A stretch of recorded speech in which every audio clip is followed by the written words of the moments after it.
kabar horor.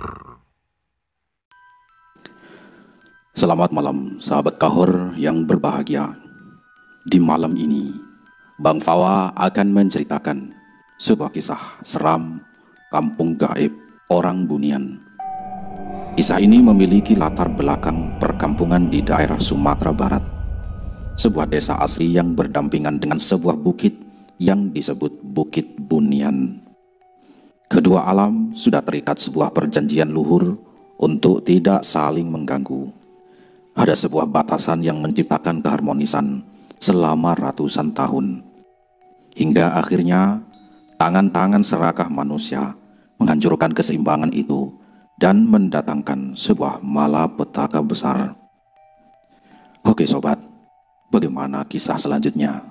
Jangan kemana-mana. Mari kita simak kisah ini bersama-sama.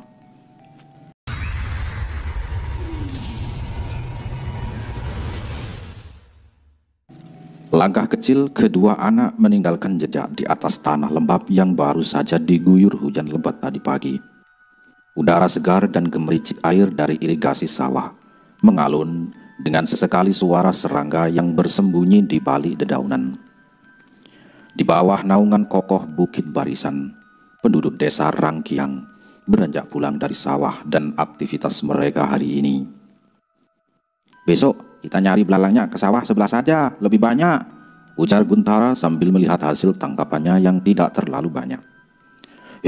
Segini udah cukup harusnya, bisa buat makan malam ini," ujar Abbas masih dengan senyumannya yang seingat Guntara tidak pernah lepas dari wajahnya. "Nanti mau diapain belalangnya, Dek?" tanya Abbas sambil menengok ke belakang. "Goreng," ujar si Mina, adik perempuan Abbas yang selalu ia gendong kemanapun ia pergi. Ketiga anak itu menyusuri sawah dan jalan kampung yang hanya berupa kerikil yang disebar di atas tanah merah yang akan berubah menjadi kubangan lumpur saat musim hujan melanda. Satu demi satu para petani berpapasan dengan mereka. Kehidupan desa yang begitu kekeluargaan membuat mereka saling mengenal. Mereka saling sapa dengan senyuman ramah. "Pulang Bu," sapa Abbas. "Oh iya, dari mana ini? Udah mau sore," ujar Bu Puja, salah satu warga kampung itu. Ini Bu, habis nyari belalang," kata Guntara sambil mengangkat toples bekas astor yang ia lubangi di atasnya dan menjadi tempat menaruh belalang-belalang hasil buruan mereka. "Wah, banyak juga. Kalian kalau mau cari serangga atau langkitang, itu di sawah Ibu banyak," ujar Ibu Puja. "Oh boleh Bu, besok sore Bu, coba lihat ke sana deh," ujar Abbas semangat. Setelah mengucapkan salam perpisahan, Guntara dan Abbas melanjutkan perjalanan hingga sampai di sebuah simpang yang memisahkan arah rumah keduanya. Guntara lalu memberikan belalang hasil tangkapannya pada Abbas. "Nih, besok kalau masih nyisa, Abang minta ya," ujar Guntara pada Mina sambil mencubit pipinya dan tertawa. Bagi Guntara, menangkap belalang ini hanyalah sebagai hiburan dan mengisi kegiatan bersama sahabatnya. Namun, tidak demikian dengan Abbas. Ia menangkap belalang-belalang ini untuk lauk makannya nanti malam. Abbas bernasib kurang beruntung. Dalam keluarganya, satu-satunya yang menyayanginya dahulu adalah ibu kandungnya. Sayang, ibunya meninggal saat melahirkan Mina beberapa tahun lalu. Sementara ayah Abbas, Pak Buyung namanya, dikenal sebagai pribadi keras dan pelit, walaupun sebenarnya ia cukup mampu. Ia tidak segan-segan main tangan kepada anak-anaknya jika emosinya sudah tersulut. Ia juga jarang pulang ke rumah untuk sekedar memberi nafkah kepada dua anaknya. Dan kabar yang tersebar, ia sudah menikah lagi dengan seorang wanita di kampung lain, walaupun secara siri.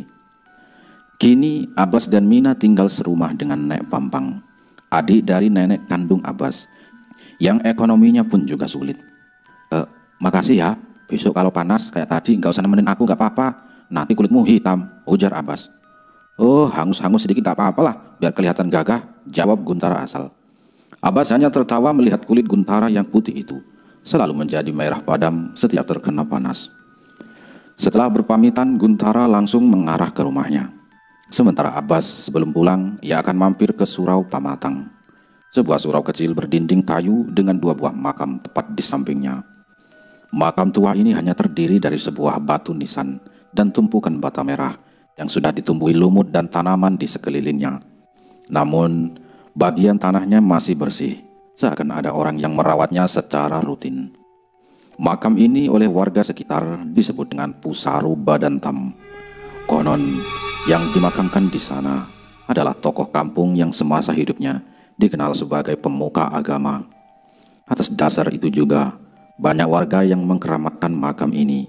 Salah satunya dengan cara menaruh uang logam hingga uang kertas di bawah nisan yang sudah tidak terbaca lagi nama dan tahun kematiannya itu. Uang-uang ini biasanya diberikan oleh orang yang mempunyai hajat atau bagian dari nazar. Orang dewasa dan yang mengetahui keramatnya makam ini tentu tidak berani mengusik uang-uang yang berserakan di sana. Namun, bagi Abbas, uang-uang raja di sana adalah uang jajan tambahan yang bisa ia manfaatkan untuk membantu neneknya. Orang kampung tahu Abbas sering memunguti uang-uang receh ini. Namun mereka juga tidak bisa melarangnya, karena memang keadaan Abbas yang mengkhawatirkan. Pusaru Badantam sendiri, jika diartikan berarti makam yang berdentum. Namaan ini bukan tanpa alasan. Menurut kepercayaan yang berkembang dan beberapa saksi mata, makam ini akan mengeluarkan bunyi seperti ada yang berdentum atau memukul-mukul dari bawah saat bencana besar akan melanda. Bunyi dari makam ini menjadi indikator bagi masyarakat untuk bersiaga karena pertanda dari Pusaru Badantam ini biasanya hanya berjarak hitungan hari dari bencana itu sendiri. Abbas berjalan mendekati makam itu dan melihat beberapa pecahan uang logam 5 dan 10 rupiah yang berceceran di dekat nisan Pusaru Badantam. Ia memungutinya satu persatu dan menyimpannya ke dalam saku. Neneknya ini sudah berkali-kali melarangnya, namun ia tidak punya pilihan lain.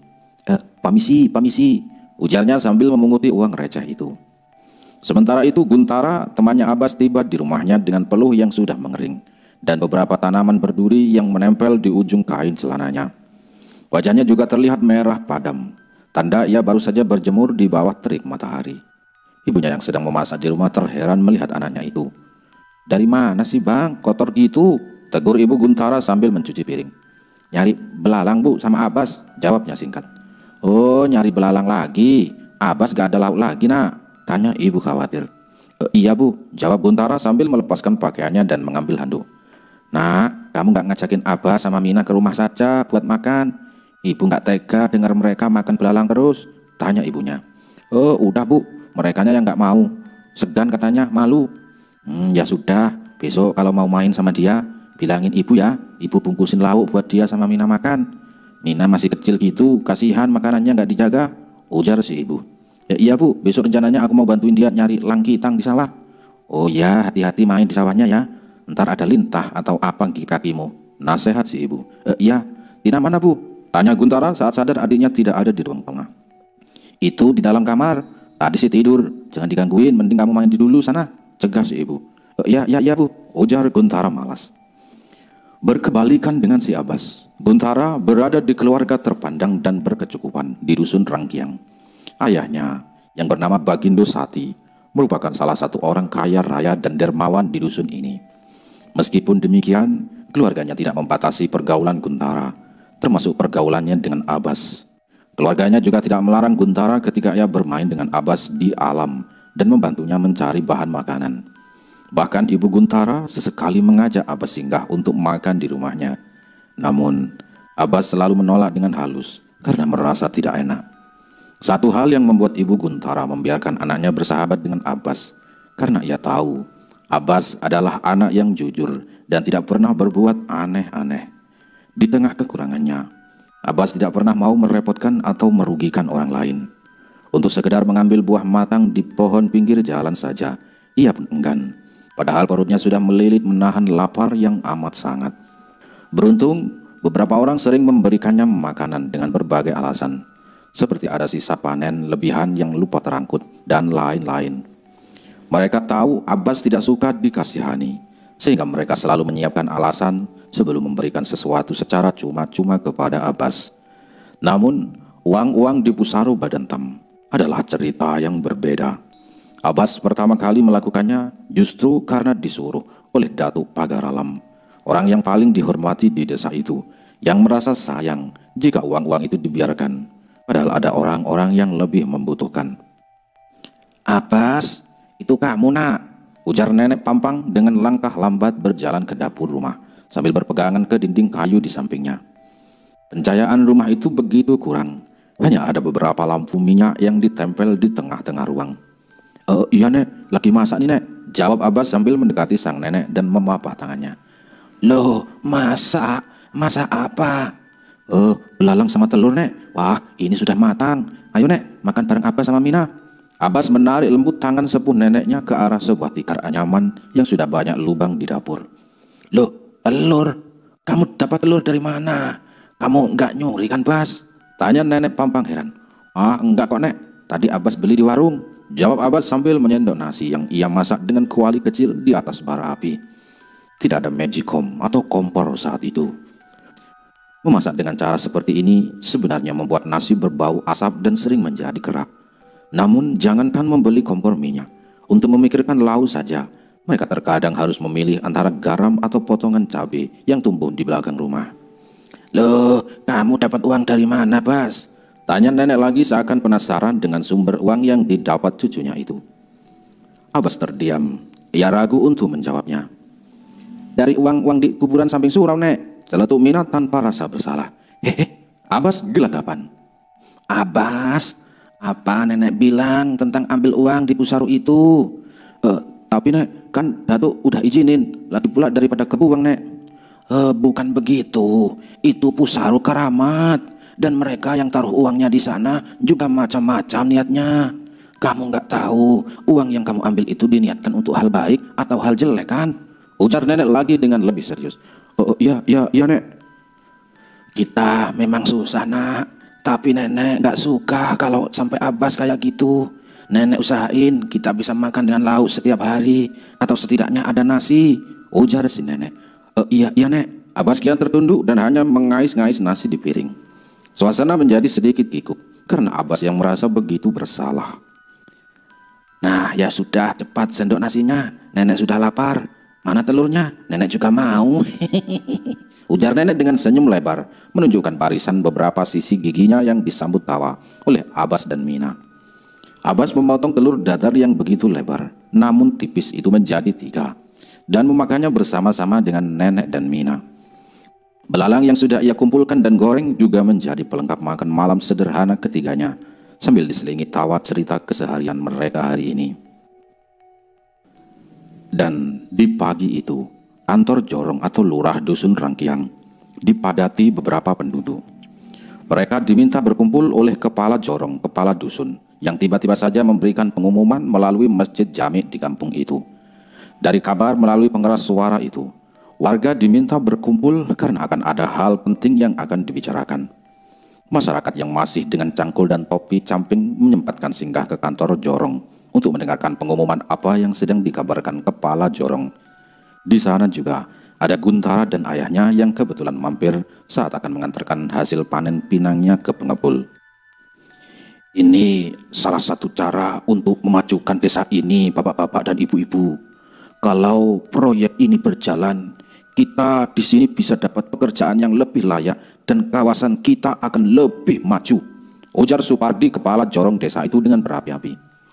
"Tapi bukit itu, bukit bukan punya siapa-siapa, hanya turun-temurun, diturunkan pendahulu kita dulu. Kebun kami juga ada di kaki bukitnya. Kalau sampai digusur, kami mau dapat penghasilan dari mana?" keluh salah satu petani. "Loh, tenang Pak, kita akan dapat ganti rugi yang sesuai. Uangnya akan lebih banyak dari penghasilan Bapak bertani di kaki bukit itu," jawab Supardi dengan bersemangat.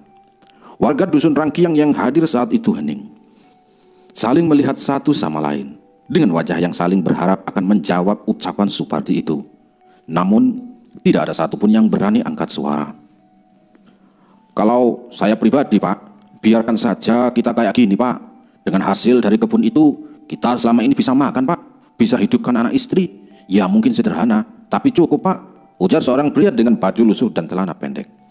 Topi camping masih melekat di kepalanya, tanda ia akan pergi atau pulang dari sawah. Mendengar hal ini, Supardi kesal dan urat di keningnya terlihat. "Kamu mau begini saja hidupnya selama bertahun-tahun, tidak ada kemajuan, Kamu puas dengan penghasilan yang hanya cukup untuk makan hari ini dan besok. Orang di luar sana sudah punya kendaraan, sudah bisa beli ini, itu, segala macam. Dan kita mau begini saja, tantang Supardi. Iya, tidak ada yang salah dengan itu, Pak. Tapi ketimbang saya kehilangan sumber penghasilan tetap saya, dan itu sudah apa yang sudah diturunkan oleh nenek mama kita secara turun-temurun, Pak. Ujar petani muda itu sama kerasnya dengan Supardi. Itu karena ayahmu keadaannya begitu saja. Mana tahu kamu pentingnya uang. Lebih baik kamu urus saja ayahmu daripada bicara sembarangan di sini. Buyung yang berada di samping Supardi pun angkat bicara. Setelah dari tadi hanya diam sambil menyilangkan tangannya. Tangan pria itu mengepal. Urat-urat tangannya keluar dan matanya memerah dengan nafas yang menggebu. Bapak, gak usah bawa-bawa ayah saya, Pak. Bagi pria itu sambil membanting topi camping yang ia kenakan. Forum itu hening. Semua orang melihat ke arah pria itu dengan tatapan khawatir. Ingin rasanya mereka membela pria tadi karena ucapan Buyung, anak buahnya Supardi ini sudah keterlaluan. Tapi mereka masih terlalu takut terlibat masalah dengan salah satu orang paling tidak punya hati di kampung ini. Sudah, Det. Gak usah dibawa emosi. Kita tahu Pak Buyung gimana orangnya. Cegah Firman berbisik memegangi si Dedet yang tubuhnya sudah mengeras karena emosi. Pak Buyung tetap memandang Dedet rendah sambil menyilangkan tangannya di dada tanpa rasa bersalah. Dedet dibawa berangsur keluar oleh Firman temannya agar pikiran tenang dan tidak berbuat keributan lebih jauh. Saat itu Dedet membawa celurit untuk membabat rumput liar di pinggangnya. Jika ia kalap mata, bukan tidak mungkin mata celurit itu akan menebas leher Buyung. Firman tahu Dedet adalah orang yang sabar dan tenang jika menghadapi masalah, kecuali pada satu hal, yaitu orang yang mengejek keadaan ayahnya. Ketika Dedet dibawa keluar, di saat bersamaan, seorang pria berbaju putih masuk ke dalam ruangan dan berdiri diam di sudut ruangan. Pandangannya kosong ke arah depan, hingga salah satu pria sepuh dengan kacamata bulat tebal yang dari tadi duduk menyapanya. Nah, datang juga kamu. Dengarkan saja dulu, nanti kamu tahu ada apa di sini. Ujar pria berkacamata itu tanpa ditanya oleh pria tadi. Pria berbaju putih itu hanya mengangguk pelan dan tetap berdiri diam. Guntara mengamatinya. Ini kali pertama ia melihat orang ini di kampung. Guntara hafal dan kenal semua orang di kampung ini satu persatu. Namun wajah pria ini asing baginya. Sudah. Saya nggak mau ada keributan di sini. Saya hanya minta persetujuan saudara-saudara yang ada di sini untuk menandatangani surat ini agar perusahaan sawit bisa berdiri di bukit belakang kampung kita ini. Ayo Pak, demi kemaslahatan kita bersama, ujar Supardi. Ia berorasi sambil mengangkat sebuah map berbungkus plastik bening di tangannya. Tak ada satupun dari warga yang hadir bergerak maju, padahal pensil sudah tergeletak di atas map itu. Hanya ada dua nama yang sudah mengisi data persetujuan. Siapa lagi kalau itu bukan Supardi sendiri dan Buyung anak buahnya. Masyarakat enggan untuk menandatangani perjanjian itu karena banyak hal. Bagaimanapun, kaki bukit itu adalah lokasi mereka berkebun dan mencari nafkah. Mereka juga punya firasat buruk tentang niat Supardi dan Buyung. Keduanya adalah orang yang tidak begitu disukai oleh warga. Saat pemilihan, Supardi menjadi ketua jorong menggantikan Datuk Pagar Alam juga mencurigakan. Karena tiba-tiba saja musyawarah mengesahkan Supardi menjadi ketua. Padahal masyarakat kala itu lebih menyukai Bagindo Sati. Bagindo Sati seorang tokoh adat yang sudah dikenal kebijaksanaannya. Supardi sejak masa mudanya sudah dikenal sebagai pribadi yang gila harta. Ia sering berjudi dan perbuatannya jauh dari kata bijaksana. Selama beberapa bulan menjabat kepala jorong pun, ia terkesan tidak peduli dengan kemajuan perekonomian dan fasilitas desa. Lalu tiba-tiba saja ia berbicara sesemangat ini untuk sebuah proyek yang konon mensejahterakan warga. Keganjilan ini membuat warga curiga. Perjanjian ini akan menguntungkan dirinya pribadi, sehingga ia begitu berniat membuat perjanjian ini tembus.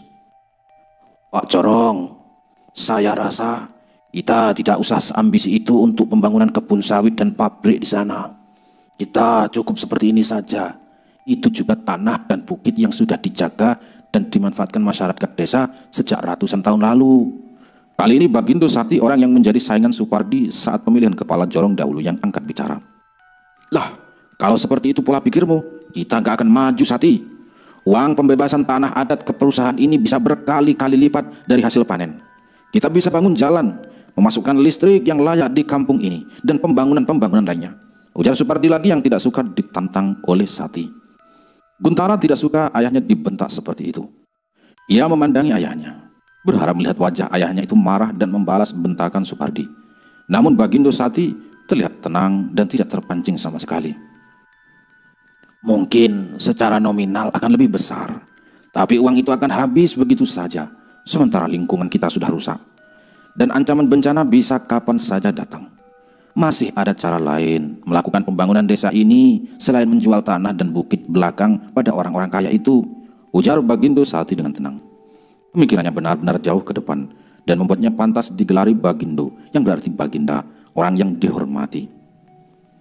Kami setuju dengan Bagindo, kita nggak usah buat pabrik atau apapun di sana. Nggak apa-apa kita hanya dapat sekian rupiah, tapi dalam jangka waktu lama, daripada dapat uang sekali terus penghasilan tetap hilang, ujar salah satu warga yang kemudian dibenarkan hampir seluruh orang di lokasi. Suasana forum itu semakin riuh. Hanya ada dua orang yang diam dan mengamati saja saat itu. Seorang pria berpeci dengan kacamata bulat dan pria berbaju putih yang masuk setelah Dedet dibawa keluar tadi. Hingga akhirnya pria berkacamata itu angkat bicara. Pardi, biarkan alam tetap berjalan sebagaimana mestinya. Alam ini seimbang karena kita saling menjaga. Ketamakan manusia hanya akan membuat alam ini rusak dan akhirnya membalas dendam pada kita. Dari sudut ruangan, dialah Datuk Pagar Alam yang sudah sangat sepuh juga angkat bicara. Jika bukan karena usianya yang sudah tua dan sudah kesulitan melihat, mungkin ia akan terus menjadi ketua jorong selama 5 periode. Namun, pada akhirnya ia mengundurkan diri dan digantikan oleh Supardi. Kalau memang kamu mau mendengarkan wargamu, sepertinya sudah terlihat bahwa warga lebih memilih untuk tidak menjual bukit dan lahan di belakang. Dan saya rasa ini sudah bertemu dengan kata mufakat. Lanjut Datuk Pagar Alam sambil memperbaiki posisi kacamatanya. Gigi Supardi bergemertak. Ia begitu kesal melihat sikap orang-orang kampung ini yang menghalangi tujuan besarnya. Terlebih dua orang ini, Bagindo Sati dan Datuk Pagar Alam. Mereka harusnya tunduk pada dirinya yang merupakan pemimpin desa. Tapi malah masyarakat lebih mendengarkan dua orang ini ketimbang dirinya. Ia ingin membantah perkataan pria uzur tersebut saat itu juga. Namun, ia saat ini belum memiliki rencana apapun. Bersitegang dengan seorang Datuk Pagar Alam sama saja dengan menantang satu isi desa yang begitu patuh dan segan padanya. Ia awalnya mengira mengerahkan orang kampung yang pendidikannya rendah ini akan mudah. Namun, karena dua orang yang berpengaruh ini ada di pihak mereka, warga jadi ada kekuatan untuk bertahan. Akhirnya forum itu bubar tanpa ucapan penutup dari Supardi. Ia pun menggulung kertas tanda tangan itu dengan kasar dan berlalu begitu saja bersama Buyung meninggalkan kantornya yang sebenarnya juga hanya sesekali ia tempati. Melihat hal ini, masyarakat ikut membubarkan diri satu persatu dan melanjutkan kegiatan mereka yang awalnya terhenti. Bagindo Sati sempat melihat ke arah Datuk Pagar Alam dan tersenyum. Ia begitu lega ada Datuk Pagar Alam di lokasi itu, sehingga Supardi berhasil dibungkam dari nafsunya menguasai bukit belakang. Bagindo Sati lalu menuntun Guntara anaknya untuk keluar meninggalkan ruangan itu. Saat melewati Datuk dan pria berbaju putih tadi, ia mencium aroma bunga yang begitu semerbak dan telinganya sempat mendengar Datuk berkata, niat orang ini jelek. Kalau kami kalah, pertahankan rumah kalian sendiri, ujar Datuk Pagar Alam. Namun Guntara ini tidak sempat melihat atau mendengar respon pria tadi. Ketika keluar, Guntara dan Bagindo Sati berpapasan dengan Abbas yang seperti biasa menggendong Mina di belakangnya. Oi, Bas, mau kemana? Panggil Guntara. Abbas menoleh dan mendapati ada Bagindo Sati di sebelah Guntara. Ia ragu akan menyebutkan tujuan aslinya, karena pasti Guntara akan minta ikut dan ia malu jika nanti Bagindo Sati akan melarangnya. Ini mau ujarnya terbata. Oh ya, nyari langkitang ya? Ayah, Tara pergi sama Abbas nyari langkitang ya? Pinta Guntara sambil memandangi ayahnya. Mau nyari di mana, Bas? Tanya Bagindo Sati ke Abbas. Sawah belakangnya Pak Bagindo, ujarnya ragu. Oh ya sudah, pergilah, biar ayah yang antar benangnya. Hati-hati digigit lintah ya, sebelum sore sudah pulang, ujar Bagindo Sati sambil melepaskan genggaman anaknya dan membiarkannya berlari riang ke arah Abbas. Abbas masih keadaan canggung, merundukkan sedikit tubuhnya sambil berpamitan mencari langkitang bersama Guntara. Langkitang adalah sejenis keong yang biasa hidup di sawah atau sungai berair tenang. Warnanya hitam dengan cangkang berbentuk silinder hitam. Langkitang atau dalam bahasa Jawa disebut kul sebenarnya sering memakan kotoran atau hidup di lumpur-lumpur. Namun karena memiliki cita rasa yang manis dan mudah diolah, langkitang jadi salah satu menu yang bisa Abbas olah makanannya selain belalang. Selain cara menangkapnya yang mudah, para petani yang sawahnya baru akan tumbuh justru berterima kasih saat ada orang yang menangkap langkitang di sana karena sifatnya yang hama. Kemarin, salah satu tetangga Abbas memberitahunya bahwa langkitang dan keong di sawahnya ada banyak. Ia menawari Abbas untuk menangkapnya, dan tentu saja diiyakan Abbas dengan senang hati. Di sisi lain, Supardi berjalan meninggalkan kantor jorong dengan langkah tergesa, yang mengisyaratkan emosinya yang sedang meluap-luap. Langkahnya terdengar sengaja ia hentak, tidak peduli debu-debu jalan berterbangan karenanya. Maaf yang ia bawa kini sudah tergulung berbentuk tabung dan basah oleh keringat tangannya sendiri. Kau kalah telak, ujar Buyung menyusul jalan Supardi. Diam, kau bahkan tidak membantu saya sama sekali di sana, kesal Supardi. Saya malas berhubungan dengan orang-orang kampung seperti mereka, ujar Buyung lagi sambil merogoh sakunya dan mengeluarkan rokok lintingan miliknya. Tidak, kita tidak akan bisa mengambil alih tanah adat dan bukit itu kalau tanpa tanda tangan mereka, ujar Supardi pada Buyung. Warga bodoh seperti mereka hanya akan tunduk pada hukum adat ketimbang iming-iming keuntungan dan perintah seorang ketua corong yang bahkan mereka tidak pilih, sindir Buyung sambil menghisap dalam rokok lintingannya. Supardi berdengus, matanya liar melihat ke segala arah sambil menggeleng-gelengkan kepalanya. Kebiasaan seorang Supardi saat emosinya memuncak. Harus ada cara. Bagaimanapun caranya, proyek ini harus tercapai. Ini proyek besar yang tidak akan datang lagi untuk kedua kalinya. Nafas Supardi memburu, ada ambisi besar di matanya. Sebenarnya caranya mudah. Kau buat mereka percaya bahwa menjual dan menyerahkan tanah adat itu lebih bermanfaat daripada mempertahankannya. Kedua, kita harus mendapatkan suara orang-orang penting atau menghilangkan suara-suara yang akan mengganggu kita, ujar si Buyung. Menghilangkan? Supardi bertanya untuk memastikan. 1, 2 tidak masalah. Yang penting 1 atau 2 itu pengaruhnya besar, ujar Buyung penuh arti. Kau gila, bentak Supardi sambil berlalu meninggalkan si Buyung. Kau yang paling ingin ini terjadi, dan saya hanya kasih saran yang paling sederhana, ujar Buyung dari kejauhan.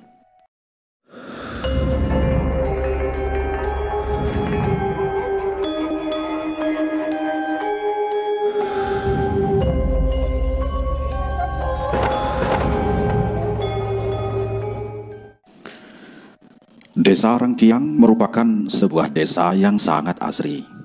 Udara segar masih tersedia, tanpa ada satupun corong-corong industri sejauh mata memandang. Hampir seluruh penduduknya adalah petani dan pekebun. Kondisi desa yang berada di dekat sebuah bukit membuat udaranya sejuk dan tanahnya subur, sehingga cocok untuk bertani. Sawah-sawah dan kebun warga berada di sekitar bukit itu membentang dengan pematang yang terlihat begitu teratur. Namun, warga memiliki peraturan adat sendiri. Pemanfaatan tanah hanya dibatasi hingga kaki bukit, sementara bagian atasnya terlarang demi menjaga desa terkena bencana tanah longsor dan sebagainya. Di salah satu petak sawah di kaki bukit itu, 3 bocah masih terlihat asik memilih langkitang atau kol, dalam bahasa Jawa juga belut yang berlimpah di lokasi mereka berburu. Abbas dan Guntara berpencar ke sudut sawah yang berbeda. Sebenarnya, jika mau irit, langkitang dan belut ini cukup untuk makan Abbas dan adiknya Mina selama 2 hari. Sementara itu Mina ditugaskan duduk menjaga ember agar tidak tumpah atau langkitangnya tidak keluar memanjat ember. Hus, ujar Mina sambil mencabut langkitang yang sudah sampai ke bibir ember, lalu menaruhnya kembali ke dasar. Tanpa terasa, langit yang semula cerah perlahan mulai menjadi kelabu. Angin kencang berhembus membelah sawah yang terbuka lebar tanpa penghalang. Abbas memandang ke arah selatan dan mendapati gulungan awan hitam dengan kilatan petir sedang mengarah ke arah mereka. Wah, mau badai kayaknya Tar, ujar si Abbas. Iya, gelap banget, udahan dulu aja kali ya, tanya si Guntara. Ya cukup deh, daripada kehujanan, ini juga udah lumayan. Besok aku kesini lagi buat ambil di peta yang di sana, ujar Abbas menunjuk peta sawah yang belum mereka jajahi tadi. Ketiganya lalu bergegas pergi dari sawah itu. Sawah sama sekali bukan tempat yang aman ketika hujan dan badai tiba. Angin kencang dan petir kapanpun bisa saja muncul dan mengancam nyawa mereka. Abbas menggendong adiknya dan Guntara mengangkat ember berisi langkitang dan belut. Saat ia mengambilnya, ternyata sudah ada banyak langkitang yang memanjat ke bibir ember. Guntara sejenak lepaskan langkitang itu tanpa sepengetahuan Abbas yang terus berjalan keluar dari pematang sawah. Setelah semua langkitang berada di dasar ember, Guntara bangkit dan tanpa sengaja melihat ke arah salah satu lereng bukit. Meski dari kejauhan, ia bisa melihat ada seseorang berdiri diam dengan baju putih di sana. Warnanya begitu kontras dengan gelapnya pepohonan di kaki bukit itu. Pandangan Guntara mengedar, dan seketika ia sadar, tidak hanya satu, tapi puluhan orang berbaju putih berdiri diam di atas bukit itu. "Oi Guntara, ayo keburu hujan!" teriak Abbas dari kejauhan. Refleks Guntara menoleh ke belakang dan menjawab teriakan itu. "Ya, sebentar." Lalu Guntara kembali melihat ke arah bukit. Namun, seluruh orang tadi sudah menghilang secara tiba-tiba. Guntara tertegun dan memastikan ia tadi tidak salah lihat. Namun, puluhan orang tadi memang tidak terlihat lagi satupun. Glegar, glegar. Gemuruh petir dari kejauhan membuat Guntara segera berkemas dan berlari ke arah Abbas sambil memikirkan kejadian tadi. Beruntung, mereka bisa sampai ke tepian sawah sebelum hujan turun dengan deras. Mereka segera berteduh ke rumah paling dekat dengan sawah itu. Ya, itu adalah rumahnya Datuk Pagar Alam. Datuk saat itu kebetulan berada di rumah dan melihat ada bayangan anak kecil berdiri di balik gorden ruang tengahnya. Ia pun berjalan pelan keluar dan membuka pintu. Di hadapannya kini ada 3 anak kecil yang sedang memandang sawah karena terkurung hujan. Si Abbas sama Guntara kehujanan ya?" sapa Datuk Pagar Alam ramah, walaupun tetap mengejutkan ketiganya. "Assalamualaikum Tua. Maaf, kami numpang bata dua ya. Kami numpang berteduh dulu karena hujan," ujar si Abbas. "Waalaikumsalam. Silakan, silakan. Atau di dalam saja, masih kecipatan air kalau di luar," tawar Datuk dari ambang pintu. "Nggak apa-apa tuh, di sini saja. Nanti kalau sudah agak reduh, mau diterabas saja keburu malam," jelas si Abbas. Ya. Lah, habis dari mana kalian? Bawa apa ini dalam ember?" Datuk Pagar Alam mendekat dan membuka ember yang ditutupi daun pisang itu. Di dalamnya ternyata ada banyak langkitang dan belut sawah. "Hahaha, ini kalian yang nangkap?" tanya Datuk lagi dengan tertawa. "Iya Tua, dapat dari sawah di sana," unjuk Guntara. "Datuk dulu pas masih muda juga sering sama teman-teman Datuk nyari langkitang sama serangga-serangga sawah. Jadi ingat pas masih muda dulu ya." Ternyata hujan tidak kunjung reda seperti harapan Abbas dan Guntara. Kini mereka yang awalnya berdiri di tepi teras sudah duduk di bangku panjang mendengarkan Datuk bercerita. Meskipun hanya 3 bocah, Datuk tetap menjamu mereka dengan teh hangat yang ia buat. Datuk Pagar Alam memang tinggal sendirian setelah sang istri meninggal dunia beberapa tahun lalu. Ia tidak memiliki 1 anak pun. Maka dari itu, sejak dulu ia dikenal dekat dengan anak-anak kampung dan menganggapnya sebagai anaknya sendiri. Tidak seperti orang-orang tua yang terkenal menyebalkan dan sering menggerutu. Datuk Pagar Alam di mata anak-anak kampung adalah orang sepuh yang ramah dan dermawan, serta pandai bercerita. "Tadi pagi itu heboh-heboh di kantor Corong, mau ngolah bukit itu ya tuh?" tanya Guntara setelah meneguk teh hangat yang ada di depannya. Iya, kamu datang juga sama ayahmu kan?" ujar si Datuk. "Oh iya tuh, emangnya mau dibuat apa sih?" "Itu, mereka mau bikin pabrik pengolahan sawit dan ubah bukitnya jadi kebun sawit. Tapi warga menolak, Datuk juga tidak setuju," jelas si Datuk. Kenapa memangnya tuh?" Abbas yang tadi tidak hadir di forum Jorong penasaran dan ikut dalam pembicaraan. Padahal ayahnya adalah orang yang juga berbicara pagi tadi. "Sawit itu ngerusak tanah dan dia itu panas. Kalau sampai pohon-pohon di bukit itu habis dan diganti sawit, bisa-bisa tanah sawah di bawah kering dan suhu kampung ini jadi panas. Belum lagi kemungkinan longsor," jelas si Datuk. Abbas dan Guntara mengangguk pelan. Mereka belum memahami hal-hal semacam ini sebelumnya. Di sisi lain, Datuk juga tidak ingin menceritakan tentang dugaan keuntungan pribadi yang mungkin dilakukan Supardi dan Buyung. "Tapi tuh, tadi Tara lihat ada orang pakai baju putih di samping Datuk. Itu siapa ya? Kayaknya Tara baru lihat pertama kali tadi," ujar si Guntara. Datuk Pagar Alam mendelik. Matanya memandangi Guntara untuk beberapa saat dan senyumnya hilang. "Orang baju putih? Di mana kamu lihat?" tanya Datuk memastikan. Di samping Datuk persis. Dia masuk habis Bang Dedet dibawa keluar. Masa Datuk gak ingat? Tanya Guntara lagi semakin menekan. Oh iya ya, ingat. Itu orang kampung sebelah, saudaranya Pak Menan. Udah lama memang gak pulang, makanya kamu gak tahu, ujar Datuk terkekeh. Tapi tadi Tara lihat orang yang sama di bukit kek. Pas udah mau hujan, cuma sekilas terus hilang. Aneh aja kenapa di bukit setinggi itu dan orang itu pakai baju putih-putih, ujar Guntara menceritakan semua yang ia lihat. Kamu lihat di bukit? Datuk berusaha meyakinkan. Iya, ada banyak, terus tiba-tiba hilang. Abbas memandangi Datuk menunggu jawaban. Wajah Datuk awalnya nampak serius, namun tiba-tiba saja tersenyum. Pasti kamu lihatnya sebelum ada petir besar ya? Tanya Datuk lagi, masih dengan senyuman penuh arti. Betul tuh, tak lama langsung petir besar, jawab si Guntara. Oh, itu bukan orang. Itu kilatan yang kena pantulan di pohon-pohon hutan. Datuk karena rumahnya menghadap bukit, juga sering lihat yang kayak gitu kalau mau hujan. Ya kirain orang, tapi ternyata pantulan kilat. Oh, pantas langsung hilang ya, ujar Guntara merasa pertanyaannya terjawab dengan hal logis dari si Datuk. Terus, ini Abbas sama Mina juga lihat? Tanya Datuk melemparkan pandangannya ke kedua kakak beradik ini. Namun keduanya menggeleng.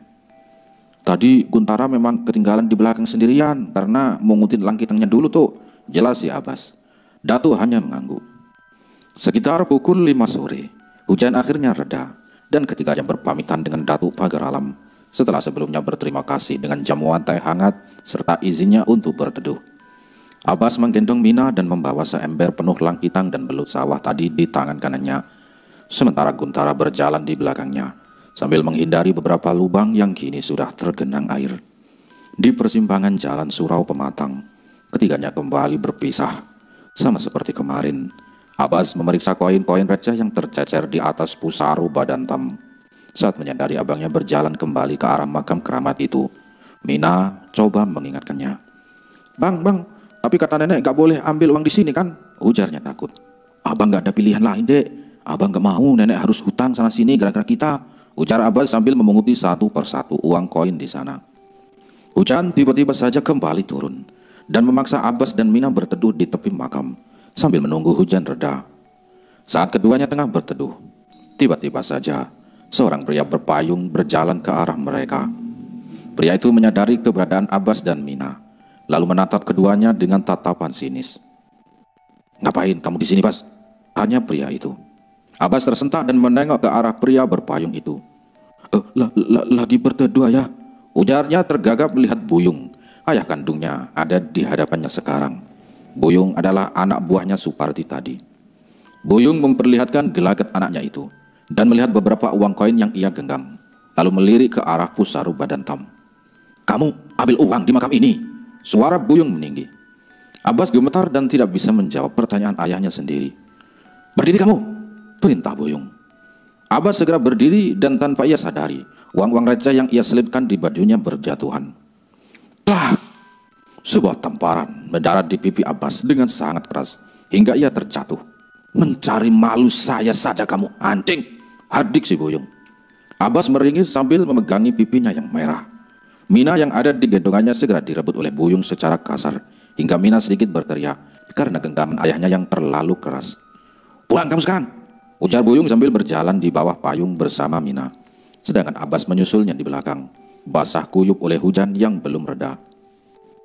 Di tempat lain, Assalamualaikum Bu, ujar Guntara sambil melangkah masuk ke rumahnya. Waalaikumsalam. Kehujanan bang, ayah mana? Jawab ibu Guntara yang sedang minum teh hangat di ruang tengah. Ayah tadi ke pasar sendirian Bu. Tara tadi pergi sama Abbas nyari langkitang, jawab Guntara. Loh, kamu jadi main sama Abbas? Itu ibu ada masakan buat dia sama Mina makan. Anterin ke rumahnya ya bang, pinta si ibu. Oh iya lupa Bu, tadi soalnya ketemunya pas didorong, jawab Guntara. Ibu siapin dulu ya, nanti kalau sudah hujannya agak reda kamu baru jalan, pesan si ibu. Ibu lalu beranjak ke dapur, menyendok sayuran sop dan beberapa potong tahu ke dalam plastik. Ibu juga membungkus nasi untuk porsi 3 orang makan. Ini pakai payung ya, pelan-pelan, jangan sampai jatuh, pesan ibu sampai menyerahkan payung dan makanan tadi kepada Guntara. Guntara lalu menyusuri jalan kampung menuju rumahnya Abbas. Guntara sudah terbayang wajah Mina yang akan sangat ceria menerima makanan enak ini nantinya. Sesampainya di depan rumah Abbas, ketika hendak mengetuk, Guntara mendengar suara laki-laki yang membentak-bentak di dalam. "Kamu jangan cari malu sama saya. Ngapain kamu ngambil uang itu, ha? Mau jadi maling kamu?" Lalu terdengar hantaman yang cukup keras dari dalam rumah itu. Guntara sempat ragu untuk mengetuk pintu, tapi ia memutuskan melanjutkannya demi mengantarkan makanan titipan ibunya. "Assalamualaikum, Abbas, Mina," panggil si Guntara. Suara orang yang heboh di dalam sejenak berhenti. Lalu pintu terbuka perlahan, tidak secara penuh. Di hadapan Guntara kini berdiri Nek Pampang dan Mina yang keduanya terlihat sedang menangis. Terutama Mina yang masih terus mengalirkan air matanya dan sesenggukan. "Waalaikumsalam, Guntara," ujar Nek Pampang pelan. "Abbasnya ada, Nek?" tanya Guntara. Nek Pampang diam. Bibirnya seakan ingin mengatakan sesuatu, namun tertahan. "Iya, dia lagi mandi di belakang. Ada apa ya?" tanya Nek Pampang. "Oh ya udah, Nek, ini ada makanan, Nek, buat Abbas, Mina, sama Nenek dari ibu ya," ujar Guntara sambil memberikan plastik itu. Namun wajah Mina maupun Nenek tidak menunjukkan wajah bahagia. Hanya sebuah senyuman getir yang Nenek tunjukkan sambil meraih plastik itu. "Oh ya, terima kasih banyak ya. Salam untuk ibu dan ayah," ujar Nek Pampang dan langsung menutup lagi pintunya rapat-rapat. Guntara lalu beranjak pulang. Namun baru beberapa langkah dari rumah Abbas, tiba-tiba saja pintu itu kembali terbuka. "Woi, Guntara," panggil si Buyung yang sudah berdiri di ambang pintu. Guntara berbalik dan melihat ke arah Buyung yang mengangkat bungkusan hitam di tangannya. Itu adalah plastik yang dibawa Guntara tadi. "Kesini kamu," ujar si Buyung. Setelah Guntara tiba di hadapannya lagi, Buyung menyerahkan makanan itu kembali ke Guntara. "Makanan kami sudah banyak. Kamu gak usah kasih makanan ini ke Abbas. Bawa beli saja. Makan sama ayah dan ibumu," ujar Buyung ketus. Guntara tidak mampu berkata apa-apa. Aura dan sikap Buyung yang kasar membuatnya takut untuk sekedar menjawab ucapan itu. Tanpa sengaja, Guntara melirik ke dalam karena saat itu Buyung membuka pintunya cukup lebar. Di dalam, Mina sedang menangis sambil dipeluk Nek Pampang. Sementara Abbas sedang duduk membenamkan kepalanya ke paha. "Udah, kamu pulang sana," ujar Buyung lagi sambil menutup pintunya. Guntara pulang dengan hati gusar. Guntara tahu sesuatu sudah terjadi di dalam rumah Abbas, namun ia tidak bisa melakukan apa-apa.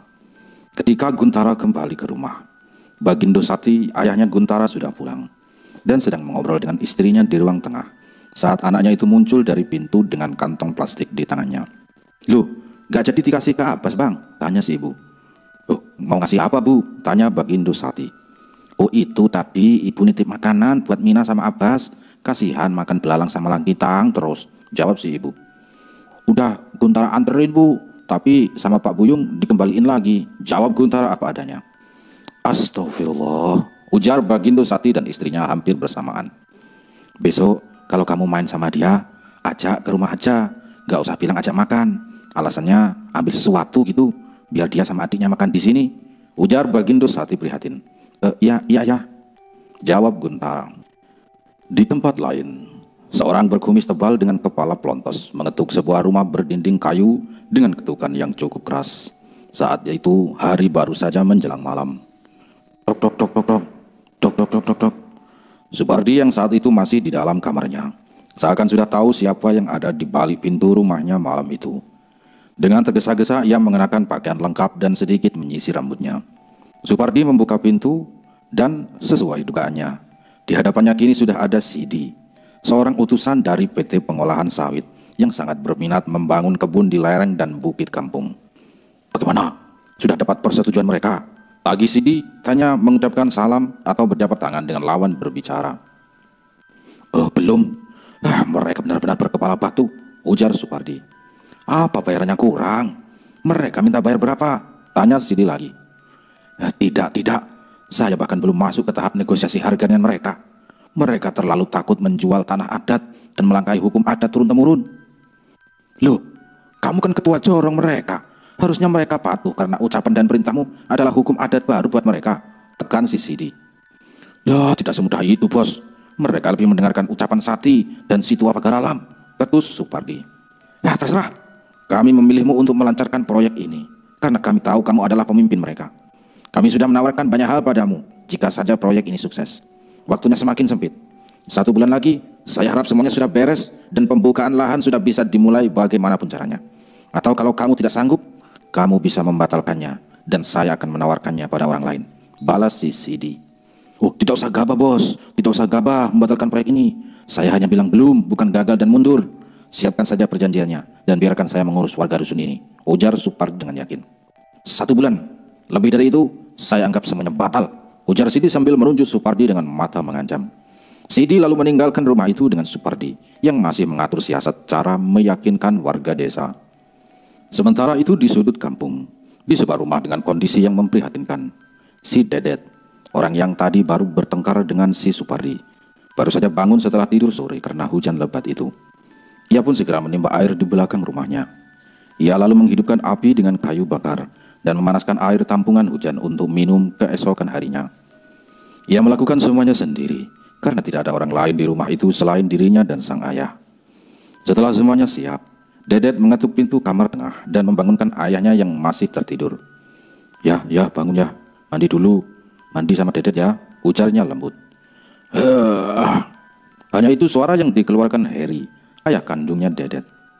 Ayo ya, beresin dulu itu kotoran matanya udah numpuk, ujar Dedet lagi masih dengan penuh sabar. Heri sudah terbangun, namun ia terus menghindar sambil menutup telinganya. Begitulah keadaan Heri. Sejak 5 tahun lalu, Heri depresi secara tiba-tiba. Dahulu ia adalah orang yang dikenal pintar dan juga ramah. Namun pada suatu hari, orang menemukannya tertidur di bawah sebuah pohon di kaki bukit dalam keadaan seperti orang bingung. Sejak saat itu Heri berkelakuan seperti orang gila. Ia tidak bisa berkomunikasi dan perilakunya seperti anak-anak. Akibat hal ini juga istrinya meninggalkan Heri dan Dedet begitu saja karena tidak sanggup mengurus suaminya itu. Hanya Dedet yang dengan setia mendampingi ayahnya itu dan mengurusinya setiap hari dengan penuh kesabaran. Dedet yang berusia 18 tahun saat ini harus menerima keadaan bahwa sekolahnya terputus dan ia harus bekerja pagi hingga sore mengurus sawah peninggalan ayahnya. Hanya ini dan rumah sederhana itu saja harta dari Heri yang tersisa. Sementara sisanya dibawa kabur oleh istrinya, termasuk tabungan emas dan uang tunai yang Heri simpan selama ia normal dahulu. Dengan telaten, Dedet membopong ayahnya ke pintu belakang. Di sana sudah ada beberapa ember kecil yang sudah terisi air untuk keperluan ayahnya mandi. Ia mengguyurkan badan ayahnya itu dan mulai memandikannya dengan penuh kesabaran. Sesekali Heri memberontak dan menepis tangan Dedet. Namun Dedet membalasnya dengan genggaman hangat dan terus mengajak ayahnya itu mengobrol. Anak pantak, nyusahin orang tua aja kamu, bentak Heri pada anaknya. Kelakuannya memang demikian. Heri bisa saja membentak dan menghujat anaknya secara tiba-tiba, tanpa alasan yang jelas. Iyo ya, iyo, ujar Dedet dengan sabar. Ia tidak pernah ambil hati dengan perkataan apapun yang terlontar dari mulut sang ayah. Yang ia ingat adalah saat ayahnya dahulu memandikannya saat masih kecil. Sosok seorang ayah terbaik dan sangat perhatian kepada dirinya dan ibu kandungnya. Pribadi yang baik dan perhatian itu ia sadari ada dalam diri ayahnya sampai kapanpun. Ya, maaf tadi Dedet kebawa emosi karena ada yang jelek-jelekin ayah, ujar Dedet sambil menggosok punggung ayahnya. Ia akan menceritakan apapun yang ia alami dan ia rasakan, karena memang Heri adalah satu-satunya keluarga yang tersisa. Ngapain kamu monyet? Pak Buyung ngejek ayah di depan orang banyak. Saya nggak terima pak, dan sempat emosi di sana.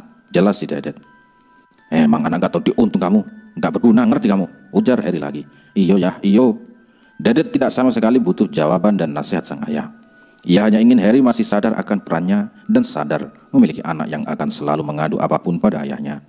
Dedet sendiri juga tetap melakukan ini, karena dengan begini ia juga merasa memiliki tempat untuk mengadu sebagai seorang anak. Di sisi lain, Datuk Pagaralam baru saja menyudahi bacaan Qur'annya saat terdengar suara azan subuh dari kejauhan. Datuk mengenakan baju koko dan sarung, lalu mengambil wudhu di sungai kecil depan rumah. Saat sedang menggayung air dengan tangannya, tiba-tiba ia melihat pantulan seseorang yang berdiri di sisi lain sungai, tepat di seberang Datuk berada. Datuk yang menyadarinya lalu berkata, ngomong assalamualaikum dulu memangnya nggak bisa? Namun sosok berbaju putih dengan wajah datar itu hanya diam, dengan pandangan kosong, memandang si Datuk. Datuk tetap meneruskan wudhunya hingga selesai. Sementara sosok itu masih di sana. Setelah membasuh kaki dan berdoa wudhu, Datuk Pagaralam lalu memandang balik pria itu, lalu bertanya, "Ada kabar apa?" Mulut sosok ini masih terdiam, namun ia berkomunikasi dengan Datuk melalui suara di dalam kepala Datuk sendiri. "Akan ada bencana besar bagi kami," ujar suara pria itu di dalam kepala Datuk. "Loh, apa yang akan terjadi?" tanya Datuk. "Kami belum tahu, tapi pertandanya sudah ada di tanah kami," ujarnya lagi masih tanpa menggerakkan mulutnya. "Jadi karena itu kalian memunculkan wujud kalian ke anak kecil itu tadi?" "Iya, karena satu di antara anak tadilah yang akan memulai bencana ini." "Loh, ketika anak itu kan masih kecil, siapa yang akan memulainya?" ujar Datuk Pagaralam tidak percaya. "Sampai saat ini kami belum tahu siapa yang akan memulainya, tapi pertandanya sudah ada," ujar pria pucat itu. Mata Datuk Pagaralam memandang jauh, menunjukkan ia sedang berpikir jalan yang terbaik untuk mencegah apa yang ditakutkannya terjadi. "Orang-orang di rumah bagaimana?" tanyanya lagi. "Belum ada persiapan, tapi saya sudah perintahkan untuk bersiaga." "Sudah, pegang kata-kata saya kemarin.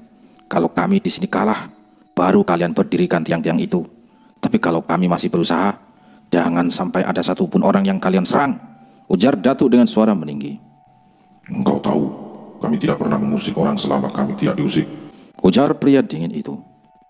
Datuk Pagaralam mengangguk dan menyeruput minuman yang masih mengeluarkan asap. Pandangannya tajam tertuju pada pria berwajah pucat yang kini duduk tanpa ekspresi di hadapannya. "Orang-orang atas sudah tahu?" tanyanya lagi. "Entahlah, kami sudah lama tidak berhubungan dengan orang atas. Kami sudah berbeda walaupun berada di bukit yang sama." Datuk Pagaralam menggeleng sambil menyesap kopinya lagi. "Kalau sampai mereka turun gunung, itu berbahaya," ujar Datuk Pagaralam dengan wajah serius. "Lebih berbahaya lagi kalau yang di puncak sampai keluar," tegas pria itu. Jangan sampai." "Lalu apa yang akan kamu kerjakan untuk mencegah ini terjadi?" Pria pucat itu bangkit dari duduknya dan berjalan ke pintu dan bertahan di sana, menunggu jawaban Datuk Pagaralam. "Dua bocah itu biar saya buat paham tentang apa isi bukit kalian," jelas Pagaralam. "Coba saja, kami berharap lebih dengan seseorang, Pagaralam." Tanpa pamit, pria itu berjalan keluar dan menghilang dalam gelapnya area sawah tanpa penerangan. Sepeninggal pria tadi, pikiran Pagaralam terus berputar. Tidak biasanya ia begitu gelisah seperti ini. Terlebih, baru kali ini, mereka yang dalam tanda kutip, makhluk halus penghuni bukit itu, sampai-sampai mempersiapkan kemungkinan terburuk yang akan terjadi. "Besok saya harus bicara dengan anak-anak itu," gumamnya mantap. Di keesokan harinya, Guntara berangkat sekolah di antara sang ayah seperti biasa. Selama di perjalanan, yang terus terpikirkan olehnya adalah keadaan Abbas. Ia ingin bertanya apa yang sudah terjadi pada temannya itu kemarin. Namun, sesampainya di sekolah hingga lonceng masuk berbunyi, Abbas tidak terlihat berada di kelas. Begitupun saat di absen, Abbas tidak hadir tanpa keterangan. Hal ini semakin membuat Guntara yakin ada sesuatu yang terjadi. Sepulang sekolah, Guntara menyempatkan diri singgah ke rumah nenek Pampang untuk menjenguk Abbas seandainya ia sakit atau sebagainya. "Assalamualaikum, Pas, Mina," panggil Guntara. "Waalaikumsalam," jawab seseorang dari dalam. Pintu kayu tua itu pun terbuka, dan di hadapan Guntara kini sudah ada Abbas yang matanya sembab dan beberapa bagian wajahnya membiru. "Loh Bas, kamu kenapa? Kenapa nggak sekolah?" tanya Guntara dengan khawatir. "Lagi nggak enak badan, Tar. Tadi aku dibuat absen ya?" tanya si Abbas. "Iya, soalnya kamu nggak kasih surat atau apapun. Sekarang gimana? Udah mendingan? Itu mukamu kenapa? Ayahmu ya?" tanya Guntara lagi. Abbas enggan menjawab dan hanya memalingkan mukanya. "Besok masuk kan? Ada ulangan harian besok, jangan lupa," ujar Guntara. Iya, besok aku masuk kok," jawab Abbas tanpa bergerak dari posisinya berdiri. Baguslah, banyak istirahat Bas. Jangan lupa belajar ya. Lauk makanan ada," tawar Guntara. Masih kok. Oh ya, maaf. Tapi tolong bilang sama ibumu dan Pak Bagindo, gak usah repot-repot kasih makan ke aku ya. Ayah kemarin bawa banyak lauk, jadi kita gak usah nyari lauk lagi." Guntara terdiam, namun ia memahami isi hati Abbas. Ia sudah mengenali sahabatnya ini sejak bertahun-tahun lamanya, dan ia tahu wajah yang ada di hadapannya kini sedang menyembunyikan sesuatu. Ia tahu sejak dulu Abbas sangat ingin makan di rumahnya. Namun si Buyung sangat tidak menyukai anaknya bergantung pada orang lain. Terlebih orang itu adalah Bagindo Sati yang sejak dulu sering tidak sepaham dengan si Buyung ini. "Oh ya sudah, baguslah kalau begitu. Aku pulang dulu ya, sampai ketemu besok," ucap Guntara sambil berlalu meninggalkan rumah Abbas. "Iya, hati-hati ya," ujar Abbas sambil menutup pintu. Tepat setelah pintu tertutup, Abbas terjatuh. Kakinya sudah mencapai batasnya untuk menjaga tetap berdiri dari tadi. Betis dan tulang keringnya yang begitu sakit sejak tadi coba ia tahan demi tidak diketahui oleh Guntara. Di belakangnya, Buyung memanggilnya dengan tatapan sinis. "Sudah kau usir temanmu itu. Sekarang kamu tidak usah lagi berteman dengan anak Sati itu," bentak Buyung dari balik pintu. Abbas tidak dapat menahan tangisnya lagi. Air matanya menetes mengingat kebohongannya di hadapan Guntara tadi. Rumah ini tidak ada makanan. Tidak ada apapun untuk mereka bisa makan hari ini maupun besok. Semua langkitang yang ia dan Guntara kumpulkan kemarin habis dipecahkan dan dibuang Buyung ke sungai di belakang rumah. Ia bahkan tidak tahu apakah besok ia masih bisa sekolah atau tidak.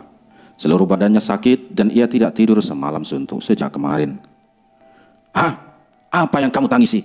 Laki-laki tapi cengeng kamu," bentak Buyung sambil menoyor kepala anaknya itu yang tidak bisa melawan. Abbas mencoba menahan tangisnya dan bangkit. Namun kakinya benar-benar sudah menggigil karena lemas dan banyak luka memar bekas pukulan di betis dan lututnya. Semua akibat rotan dan tinju yang dipukulkan padanya sepanjang malam tadi oleh ayah kandungnya sendiri, yaitu si Buyung. Dengan sisa tenaga yang ia punya, Abbas merangkak ke arah Buyung. Namun bukan iba. Buyung begitu benci melihat anak laki-lakinya merangkak seperti itu. Dengan kasar ia mengangkat tubuh Abbas dan memaksanya berdiri. "Kenapa kamu merangkak kayak Mina, ha? Mau jadi anjing kayak adik kamu itu?" bentak si Buyung. Mina yang ada di sudut ruangan bersama Nek Pampang teranyah. Badannya menggigil dan tangisnya pecah tanpa suara. Nek Pampang segera memeluk si kecil Mina dan menenangkannya. Bukan itu maksud ayahmu, Mina," ujar Nek Pampang sambil menaruh kepala Mina di dadanya. Namun kalimat penenang dari Nek Pampang itu sama sekali tidak merubah perasaan sakit yang saat ini Mina rasakan. Ia memandangi kakinya yang kecil dan layu. Sejak lahir Mina memang lumpuh pada bagian tubuh bawahnya. Inilah yang membuatnya harus digendong kemanapun oleh si Abbas. Selama ini ia tidak begitu memikirkan kondisinya. Namun kalimat Buyung tadi benar-benar menusuk hatinya. Si Mina disamakan dengan binatang oleh ayah kandungnya sendiri. Keesokan paginya, Buyung meninggalkan rumah itu begitu saja, seperti yang sudah-sudah. Meninggalkan Abbas dan Mina dalam trauma yang sangat sulit hilang. Tidak mungkin rasanya mereka bisa menganggap Buyung sebagai ayah kandung, karena setiap melihatnya saja, baik Abbas dan Mina ketakutan. Nek Pampang juga tidak bisa berbuat banyak. Buyung sama sekali tidak terpengaruh terhadap keberadaan adik dari mendiang mertuanya itu di sana. Karena kondisi tubuh yang masih sakit dan bekas lebam yang belum sembuh, Abbas memilih untuk kembali tidak masuk sekolah. Ia hanya termenung di teras rumah Nek Pampang sambil mengais-ngais tanah yang basah sisa hujan semalam. Perutnya begitu perih, namun tidak seperti bekas luka dan goresan yang ada di hampir sekujur tubuhnya. "Assalamualaikum, Bas." Tiba-tiba saja Guntara sudah ada di sampingnya. Kehadirannya benar-benar tidak dirasakan oleh Abbas sebelumnya. "Oh, waalaikumsalam. Guntara, maaf ya, hari ini aku nggak masuk lagi. Aku absen lagi ya," tanya si Abbas. Enggak kok, aku sudah buatkan surat sakit untuk kamu hari ini. Maaf, aku palsukan tanda tangan Nek Pampang karena nggak sempat bawa surat itu tadi pagi ke sini," ujar si Guntara. Makasih ya Tar. Ujiannya gimana tadi?" tanya Abbas lagi.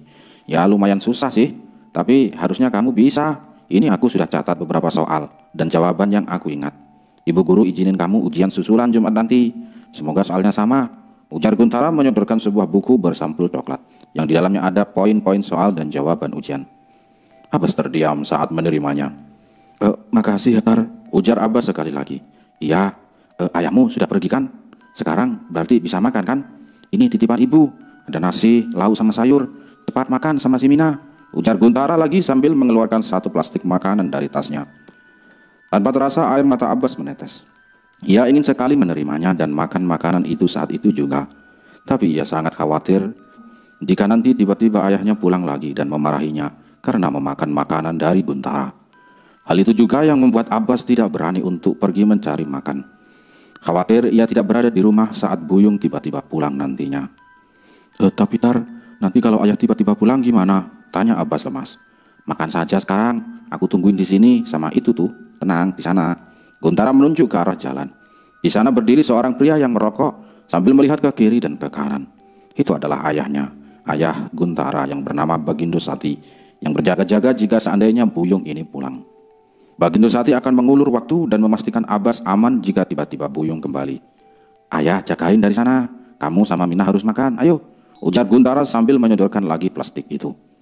Mata Abbas berbinar dan butiran air mata mengganjal di ujung matanya. Abbas mengangguk cepat dan membawa bungkusan itu ke dalam. Ia segera membangunkan Nek Pampang dan Mina yang tidur karena kelaparan. Ketiganya lalu makan dengan penuh haru dan bersyukur. Nek Pampang tidak henti-hentinya mengucapkan terima kasih dan menitipkan salamnya untuk Ibu Guntara dan Bagindo Sati yang masih berjaga di depan. Hanya beberapa menit, ketika orang lapar itu menghabiskan makanan yang ada di hadapan mereka. Seluruh sisa bekas makanan harus bersih, termasuk jajaran minyak kuah dan plastik pembungkus sayur. Tidak boleh ada satupun barang bukti bahwa mereka makan hari ini. Setelah memastikan semuanya aman, Guntara membawa semua alat makan dan plastik lalu izin untuk pulang. Gimana? Habis makanannya? Tanya Bagindo Sati saat Guntara menggandeng tangannya untuk pulang. Habis ya, dapat salam juga dari Nenek Pampang, ujar Guntara sambil menunjuk ke belakang. Bagindo Sati langsung menoleh ke belakang dan mendapati Nek Pampang sedang melambaikan tangannya dari dalam. Bagindo Sati tersenyum dan melambai balik, lalu memberikan kode jempol padanya. Ayah dan anak itu lalu pulang dengan perasaan tenang dan bahagia, sudah memberikan sesuatu kepada keluarga itu hari ini. Di sisi lain, sudah 5 puntung rokok menumpuk di asbak kayu Supardi. Dengan hanya mengenakan sarung, ia membolak-balikkan map kuning berisi format tanda tangan yang seharusnya diisi oleh warga kemarin. Hatinya terus dongkol, mengingat momen ia dipermalukan oleh 2 orang itu. Mengambil alih pimpinan pagar alam dan berhasil menang dari Bagindo Sati, nyatanya belum sempat membuat dirinya berkedudukan sama seperti kedua orang itu di mata masyarakat desa Rangkiang. Sebulan. Apa yang harus saya lakukan dalam waktu sebulan? Gumam Supardi sambil kembali menghisap dalam-dalam rokoknya. Di tengah lamunannya, pintu rumahnya diketuk dengan cukup keras. Dok, dok, dok, dok. Par. Panggil orang di luar. Supardi langsung mengenali suara itu. Itu adalah si Buyung.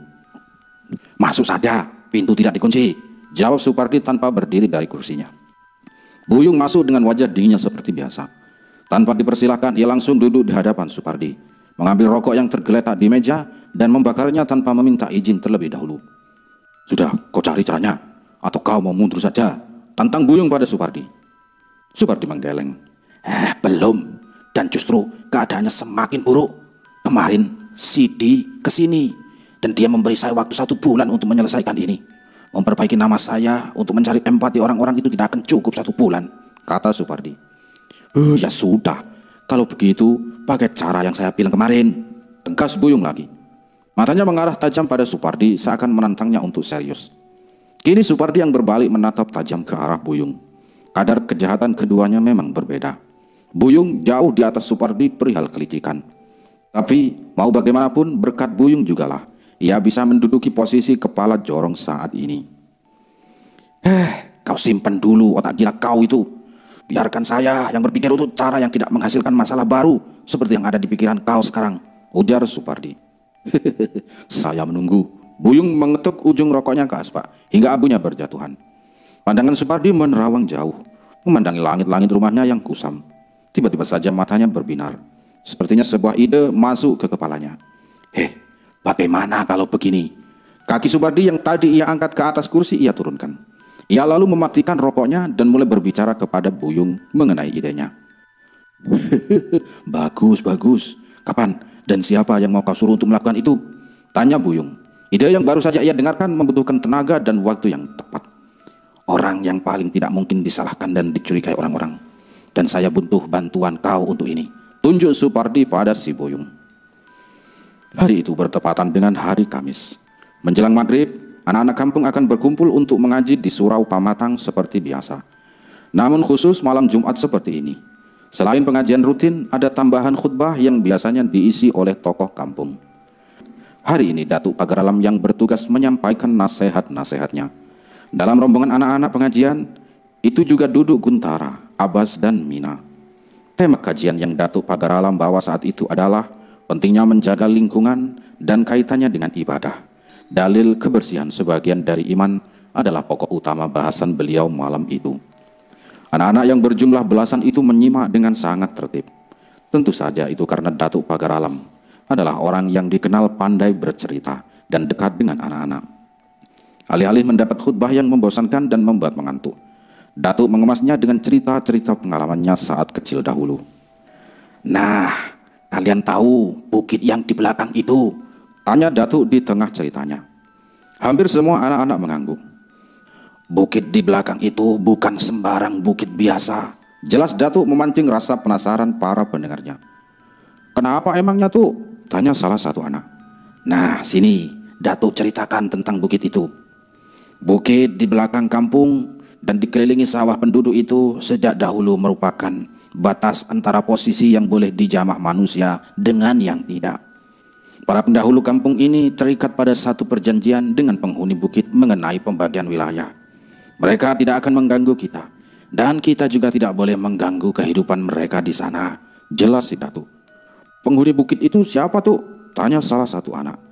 Datuk sengaja membiarkan ceritanya menggantung, dan pertanyaan inilah yang akan terlontar. "Hahaha, bisa panjang ini ceritanya. Kalian beneran mau dengar?" tanya Datuk sambil tertawa. Iya tuh, ceritakan tuh," ujar anak-anak itu bersemangat. Dongeng baru yang seru dari Datuk Pagar Alam tidak pernah membuat mereka bosan mendengarnya. Datuk Pagar Alam melepas peci putihnya dan memasangnya kembali, lalu membetulkan posisi kacamatanya sebelum memulai cerita, membawa anak-anak itu kepada suatu hal yang mungkin merubah pandangan mereka pada bukit di belakang itu. Inilah kisahnya Datuk. Dahulu kala, desa Rangkiang belum ada. Orang yang pertama kali membuka daerah di sini adalah dua orang kakak beradik bernama Badaru dan Patiah. Keduanya merupakan penghulu desa yang hendak menentukan lokasi yang cocok untuk dijadikan sebuah pemukiman. Adalah kebiasaan dari masyarakat setempat. Ketika akan membangun sebuah rumah atau pemukiman, akan dilakukan sebuah upacara batagak pancang, alias mendirikan tonggak pada daerah yang akan dibangun. Sebuah tongkat akan ditancapkan pada suatu titik yang akan dijadikan rumah ataupun pemukiman. Setelahnya, apa yang terjadi pada si penaruh tongkat adalah jawaban dari alam, yaitu boleh atau tidaknya didirikan bangunan di lokasi tersebut. Jika lokasi itu aman, tidak akan ada yang terjadi pada si penancap tongkat, dan bisa disimpulkan membangun rumah di sana dapat dilakukan. Sedangkan jika tongkat itu tertancap di daerah kekuasaan makhluk lain, maka akan ada hal yang terjadi, dan biasanya harus melalui negosiasi dahulu dengan penghuninya. Saat itu lokasi yang akan menjadi desa Rangkiang masih berupa hutan dengan sungai yang membelah di bagian tengahnya. Keberadaan sumber air membuat Badaru dan Patiah merasa cocok untuk memulai sebuah perkampungan di sini. Tongkat pancang ditancapkan dan keduanya tinggal menunggu sambil bermalam di lokasi tersebut. Malamnya, mereka terbangun dalam keadaan dikelilingi oleh orang-orang berbaju putih dan wajah yang pucat pasi. Badaru dan Patiah baru pertama kali ditampakkan seperti ini sepanjang pengalaman mereka membuka jalan. "Apa ini?" ujar salah satu orang berbaju putih itu tanpa menggerakkan bibirnya. Siapa kalian?" tanya Badaru. "Saya Sufyan. Apa maksudnya ini?" tanya sosok itu lagi sambil matanya melihat ke arah tongkat yang Badaru dan Patiah tancapkan. "Kami mau membangun rumah di sini," ujar Badaru. "Ini tanah kami, tanah Bunian," ujar sosok bernama Sufyan itu. "Kami tidak akan mengganggu dunia kalian. Kita punya daerah masing-masing dan tidak akan saling melampaui," jelas Patiah dengan sedikit gentar melihat banyaknya jumlah makhluk itu. Ternyata jumlah sosok yang mengelilingi mereka sangat banyak, mungkin ratusan atau bahkan ribuan. "Kami mau mendengarkan manusia. Hah, pergi kalian," ujar Sufyan. Kalimatnya mengusir tapi wajahnya datar tanpa ekspresi. "Kami sudah dititah oleh Tuhan untuk menjadi khalifah di muka bumi," bantah Badaru. Suaranya terdengar lebih tegas dibanding Patiah adiknya. "Dan kami sudah menghuni bukit ini sebelum kalian berdua hidup," ejek Sufyan. Badaru dan Patiah terdiam. Apa yang dikatakan makhluk ini benar. Namun bagaimanapun, manusia membutuhkan ruang untuk hidup, sedangkan sosok-sosok ini tidak. "Di mana kalian tinggal?" tanya Patiah. Sosok itu kemudian menunjuk arah di belakang tubuhnya. sebuah bukit gelap yang menjulang di antara gugusan megahnya Bukit Barisan. Carilah tempat lain. Bukit kami bukan untuk kalian tinggali, kata sosok itu. Kami datang dengan baik-baik. Kami tidak akan mengganggu dunia kalian. Patiah masih mencoba menego kepada sosok yang sepertinya pemimpin makhluk ini. Kalian datang dengan baik-baik, namun untuk tujuan yang salah. Sekarang kalian lebih baik pergi, atau terpaksa kami usir dari tanah kami, ujar Sufyan sambil mengangkat satu jarinya ke udara. Tiba-tiba saja muncul satu titik merah di bagian bawah bukit yang berada di belakang Sufyan. Hanya dalam hitungan detik, titik-titik merah itu bertambah dan jumlahnya tak terhitung. Saat kemudian Badarus sadar, itu adalah panah-panah api yang siap dilepaskan untuk menghujani mereka. Pergi, ujar Sufyan itu tanpa menurunkan jarinya. Namun Badarus tidak bergeming sama sekali. Sementara Patiah sudah merasa ini bukan tempat yang cocok untuk ditinggali, karena begitu kuat dan banyaknya makhluk yang menghuni daerah ini.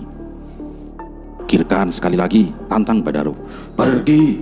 Tiba-tiba saja makhluk di hadapan Badarus dan Patiah yang tadi hanya berwujud manusia biasa berubah menjadi seperti kera. Tubuhnya ditumbuhi bulu dan matanya memerah. Wajah Sufyan yang tadinya terlihat tenang tanpa ekspresi berubah marah. Manusia tidak bisa dibilangin baik-baik, bentak sosok itu sambil menurunkan jari telunjuknya, memerintahkan pemanah di atas bukit untuk melepaskan panahnya. Patiah berteriak sambil menutupi kepalanya. Tidak ada yang terjadi. Patiah melihat ke belakang dan semua anak panah merah tadi hanya diam. Namun titik-titik merah itu masih ada di sana. Sosok Sufyan yang kini sudah menyerupai kera itu membentak keras ke arah bukit. Tembak manusia ini, perintahnya. Namun lagi-lagi barisan panah di atas hanya diam.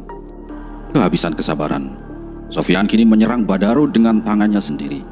Namun Badarus menepis serangan itu dan berbalik mencengkram leher makhluk yang bernama Sufyan itu. Sufyan saat itu terkejut dan berusaha meronta.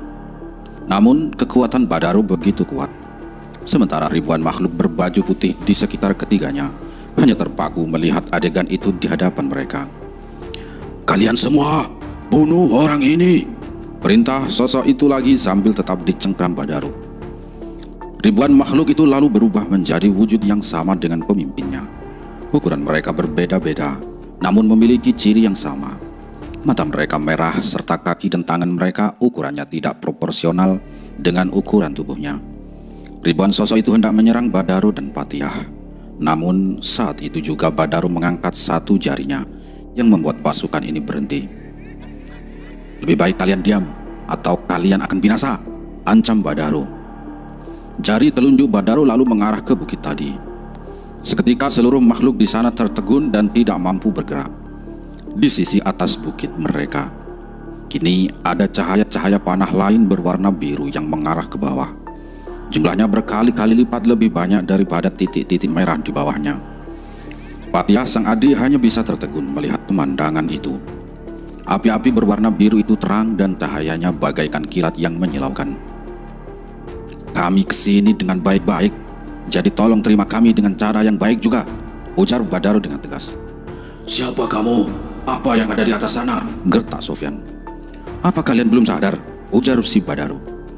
Sufyan kemudian melihat wajah Badarus dalam-dalam. Mereka saling bertatapan untuk beberapa saat.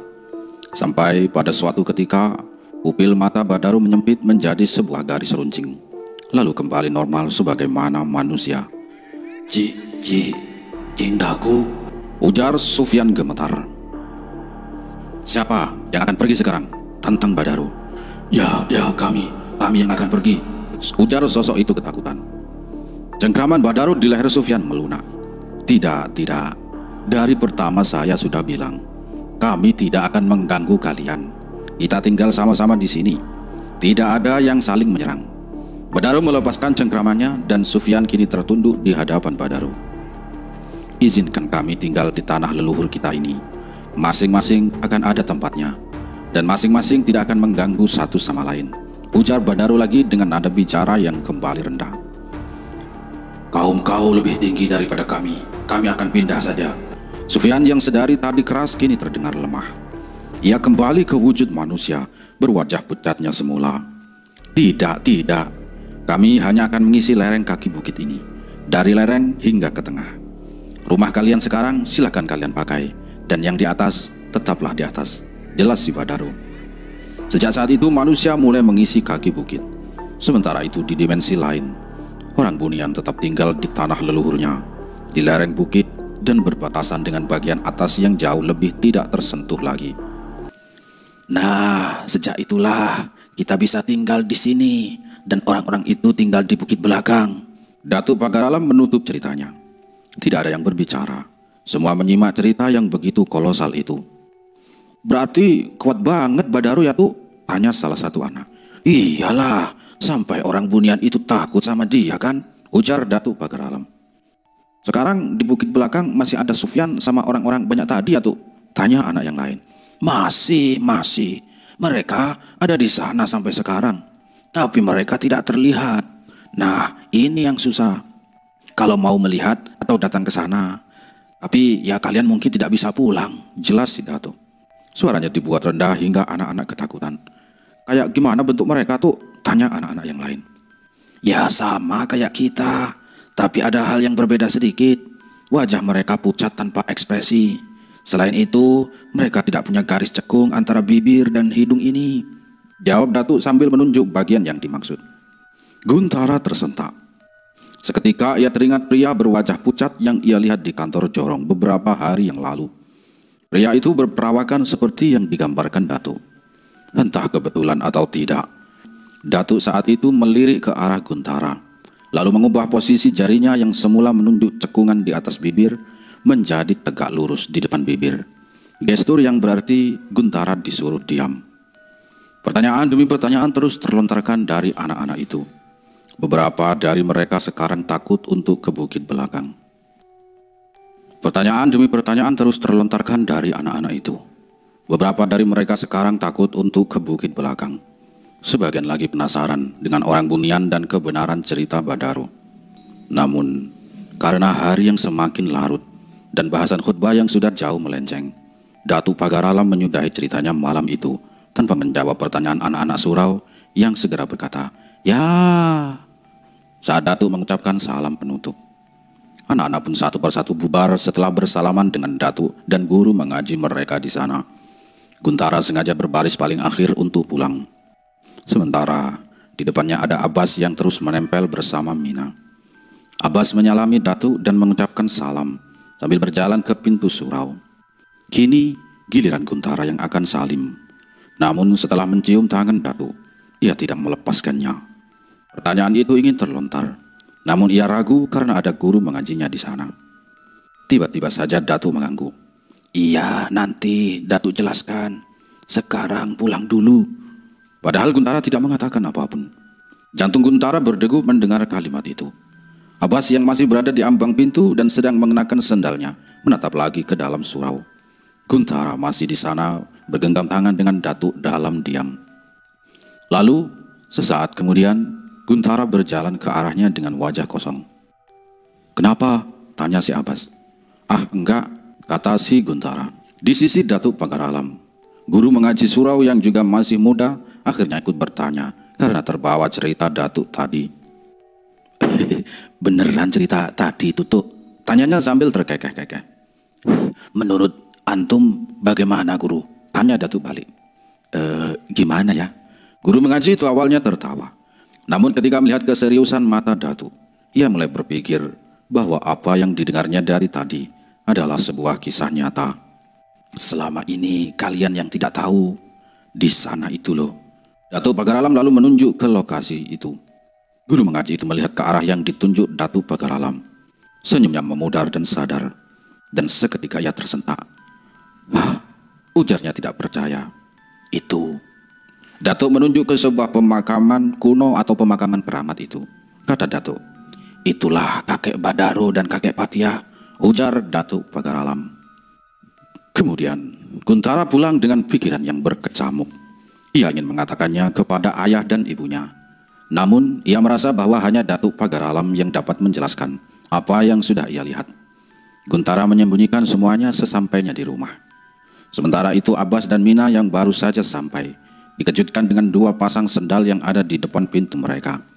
Satu adalah milik Buyung ayahnya, sedang satunya lagi baru bagi mereka berdua. Abbas mengetuk pintu dan mengucap salam. Di ruang tengah sudah ada Buyung dan Supardi. Salam dari Abbas sama sekali tidak dijawab oleh keduanya.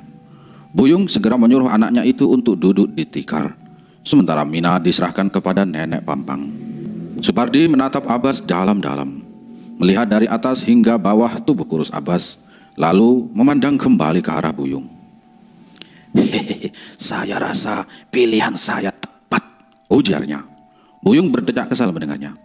Kau hanya tidak punya ide yang lebih baik dan ringkas, sampai harus mengandalkan anak-anak untuk ini, ujar si Buyung. Ideku lebih manusiawi ketimbang ide sembarangan di kepala kau sekarang, balas Supardi. Abbas menatap keduanya dengan bingung. Ia tidak tahu apa yang sedang dibicarakan kedua orang ini, dan apa yang dimaksudkan dengan dia adalah pilihan yang tepat. Maksudnya apa? Supardi lalu mengeluarkan 3 buah kaleng dan menaruhnya di hadapan mereka bertiga. Sementara segini dulu, kita incar yang paling luas dan berada di kaki bukit. Siapa yang paling cocok menurut kau? Tanya Supardi. Buyung terdiam sejenak. Ia melihat ke arah ketiga kaleng itu sambil menimbang-nimbang. Kamu tahu sawahnya si Puja? Tanya Buyung kepada Abbas. Abbas mengangguk.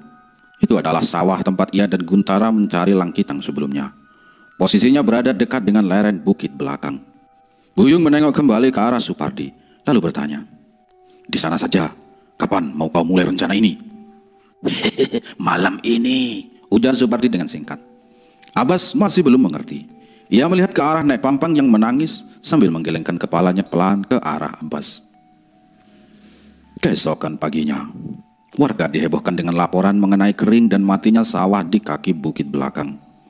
Yang paling parah mengalaminya adalah sawah Bu Puja.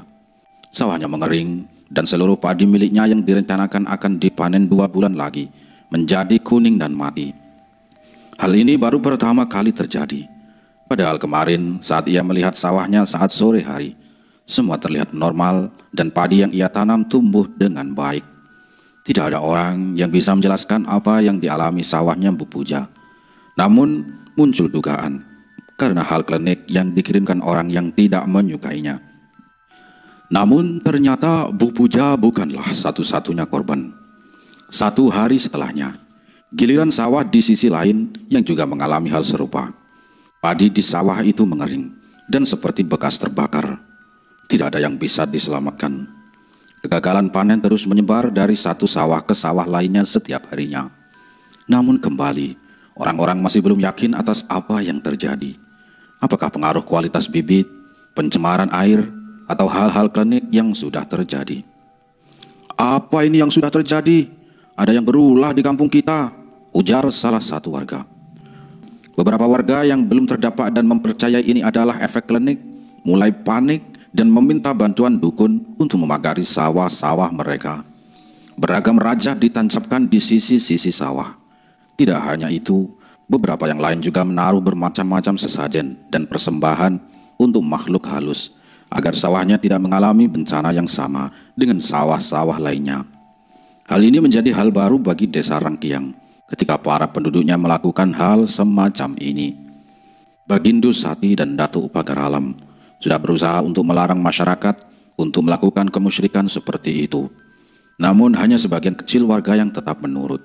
Selebihnya panik dengan ancaman sawahnya mati oleh penyakit misterius itu.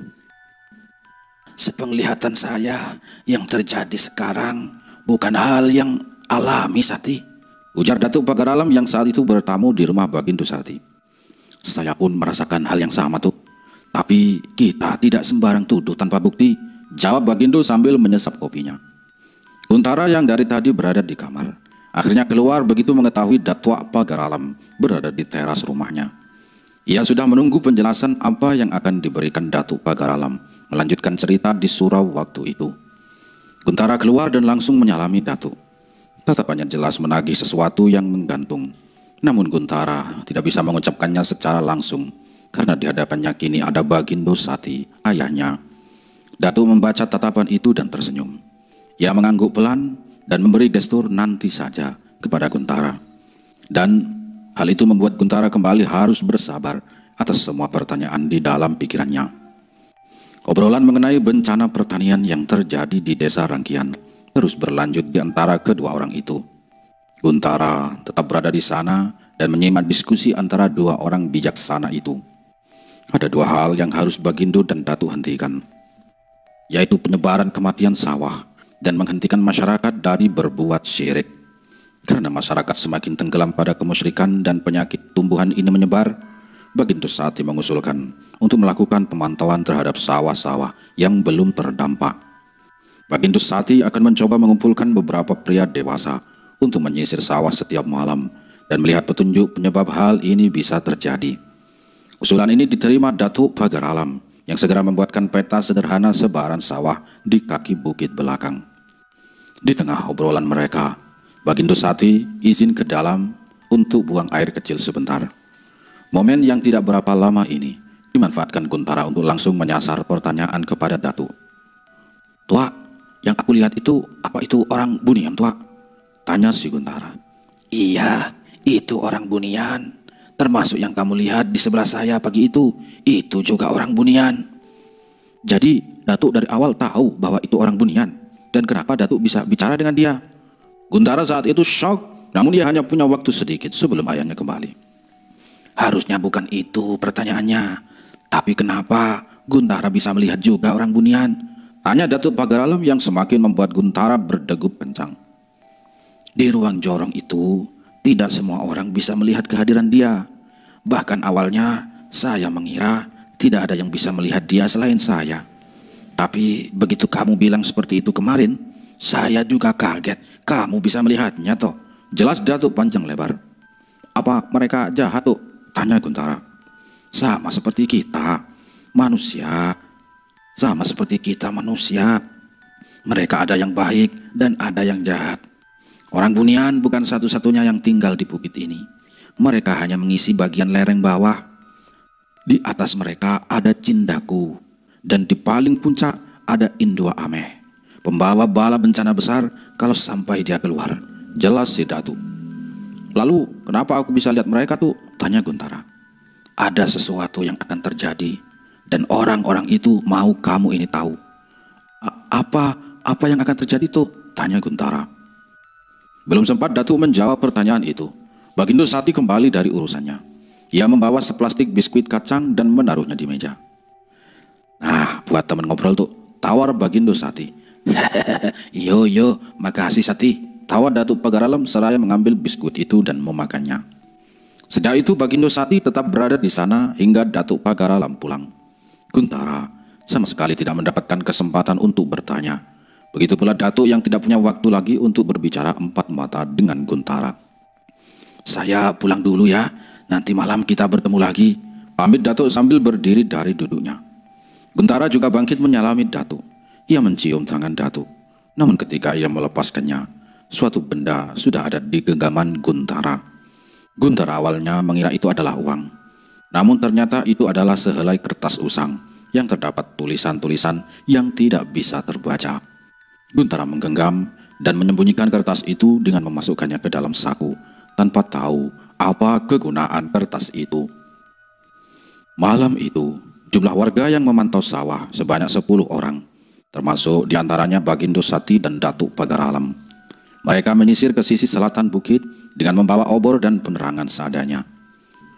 Namun, hingga dini hari mereka mencari jejak dan petunjuk. Mereka tidak menemukan apapun yang mencurigakan. Pagi harinya, sawah yang terkena dampak kekeringan mendadak itu tidak menyebar. Hal ini memberikan harapan pada masyarakat bahwa sebarannya mungkin sudah berakhir. Sebagian beranggapan seserahan dan rajah-rajah yang mereka pasanglah yang membuat sawah mereka selamat. Berbeda dengan Bagindo Sati, baginya walaupun tadi malam mereka tidak menemukan apapun, tapi dengan tidak menyebarnya penyakit tanaman pagi ini, itu berarti ruang gerak pelaku terbatas akibat kegiatan sisir sawah yang ia dan warga lakukan. Nanti malam kita lakukan sisir sawah lagi. Bagi masyarakat yang mau bergabung silakan. Saya tunggu di rumah saya pada asar untuk pengarahan, ujar Bagindo Sati di hadapan para petani. Melihat keberhasilan tadi malam, jumlah warga yang berminat untuk bergabung menyisir sawah itu pun bertambah. Umumnya mereka adalah para pemilik sawah yang belum terdampak. Sore itu, 17 orang berkumpul di rumah Bagindo Sati untuk mendapat pengarahan. Malam ini kita akan ambil jalur ini. Polanya sama. Kalau melihat jalur sebarannya, alur mengeringnya padi ini bergerak dari arah sini ke sini. Kita malam ini akan menyisir di sini, utara dan barat. Terakhir, kita mengitari bukit dan bertemu lagi di titik tengah ini. Jelas Bagindo Sati. Bawa perlengkapan seperlunya, terutama senter dan obor.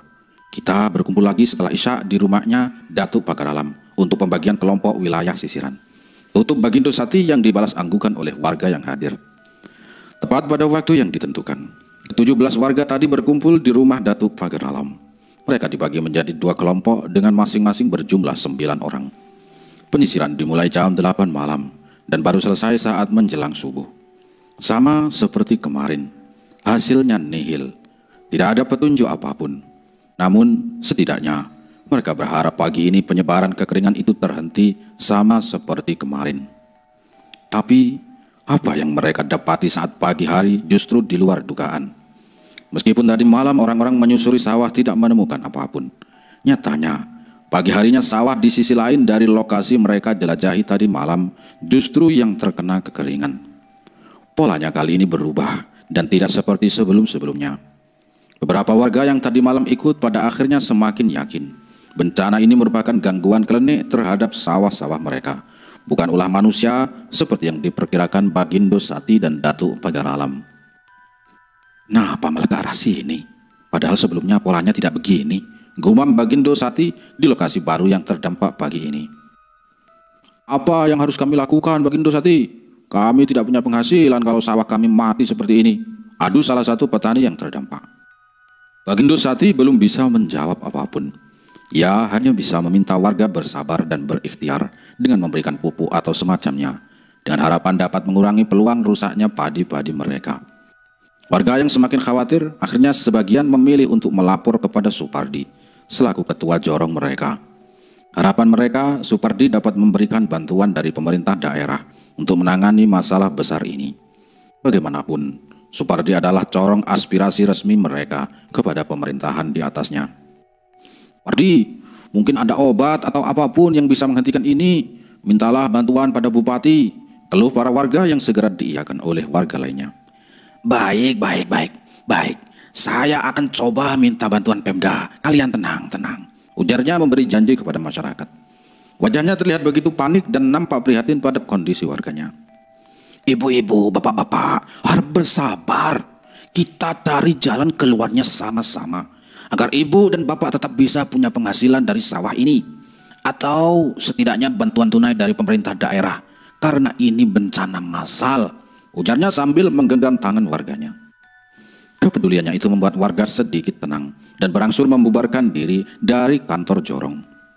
Sepeninggal para warga, Supardi menutup pintunya rapat-rapat. Dan seketika wajah ramah dan pedulinya ini berubah. Ia tersenyum penuh kemenangan. Ia mengambil sebuah kalender di meja dan mengusap-usapnya. Ada sebuah tanda checklist pada salah satu tanggal. Target bagi dirinya untuk bisa menguasai sawah-sawah itu. Sedikit lagi, ujarnya. Kemudian, hampir seminggu lamanya, kasus ini terus menyebar dan sekarang pola yang terbentuk seakan-akan selalu menghindari posisi orang-orang yang melakukan sisir sawah malam. Meskipun sudah mencoba berpencar, tetap saja hasil yang didapatkan ini nihil. Warga yang berminat untuk membantu akhirnya satu persatu berkurang karena kelelahan tanpa hasil. Dari semula berjumlah belasan orang, kini hanya tersisa 5 orang. 2 di antaranya adalah Bagindo Sati dan Pagaralam. Lalu sisanya adalah Dedet, Firman, juga ayah Firman yang bernama Pak Soleh. Hanya 5 orang ini yang sejak awal tidak pernah lelah melakukan penyisiran malam di sawah warga. Seperti hari-hari sebelumnya, sebelum mereka menyisir sawah nanti malam, Bagindo mengumpulkan ke-4 orang itu untuk pengarahan sekaligus pemetaan wilayah. Berbekal sebuah kertas dengan denah wilayah persawahan kampung buatan Datuk Pagaralam, Bagindo menunjuk titik-titik yang akan mereka tuju malam ini. Pada peta itu terdapat banyak lingkaran dan tanda silang.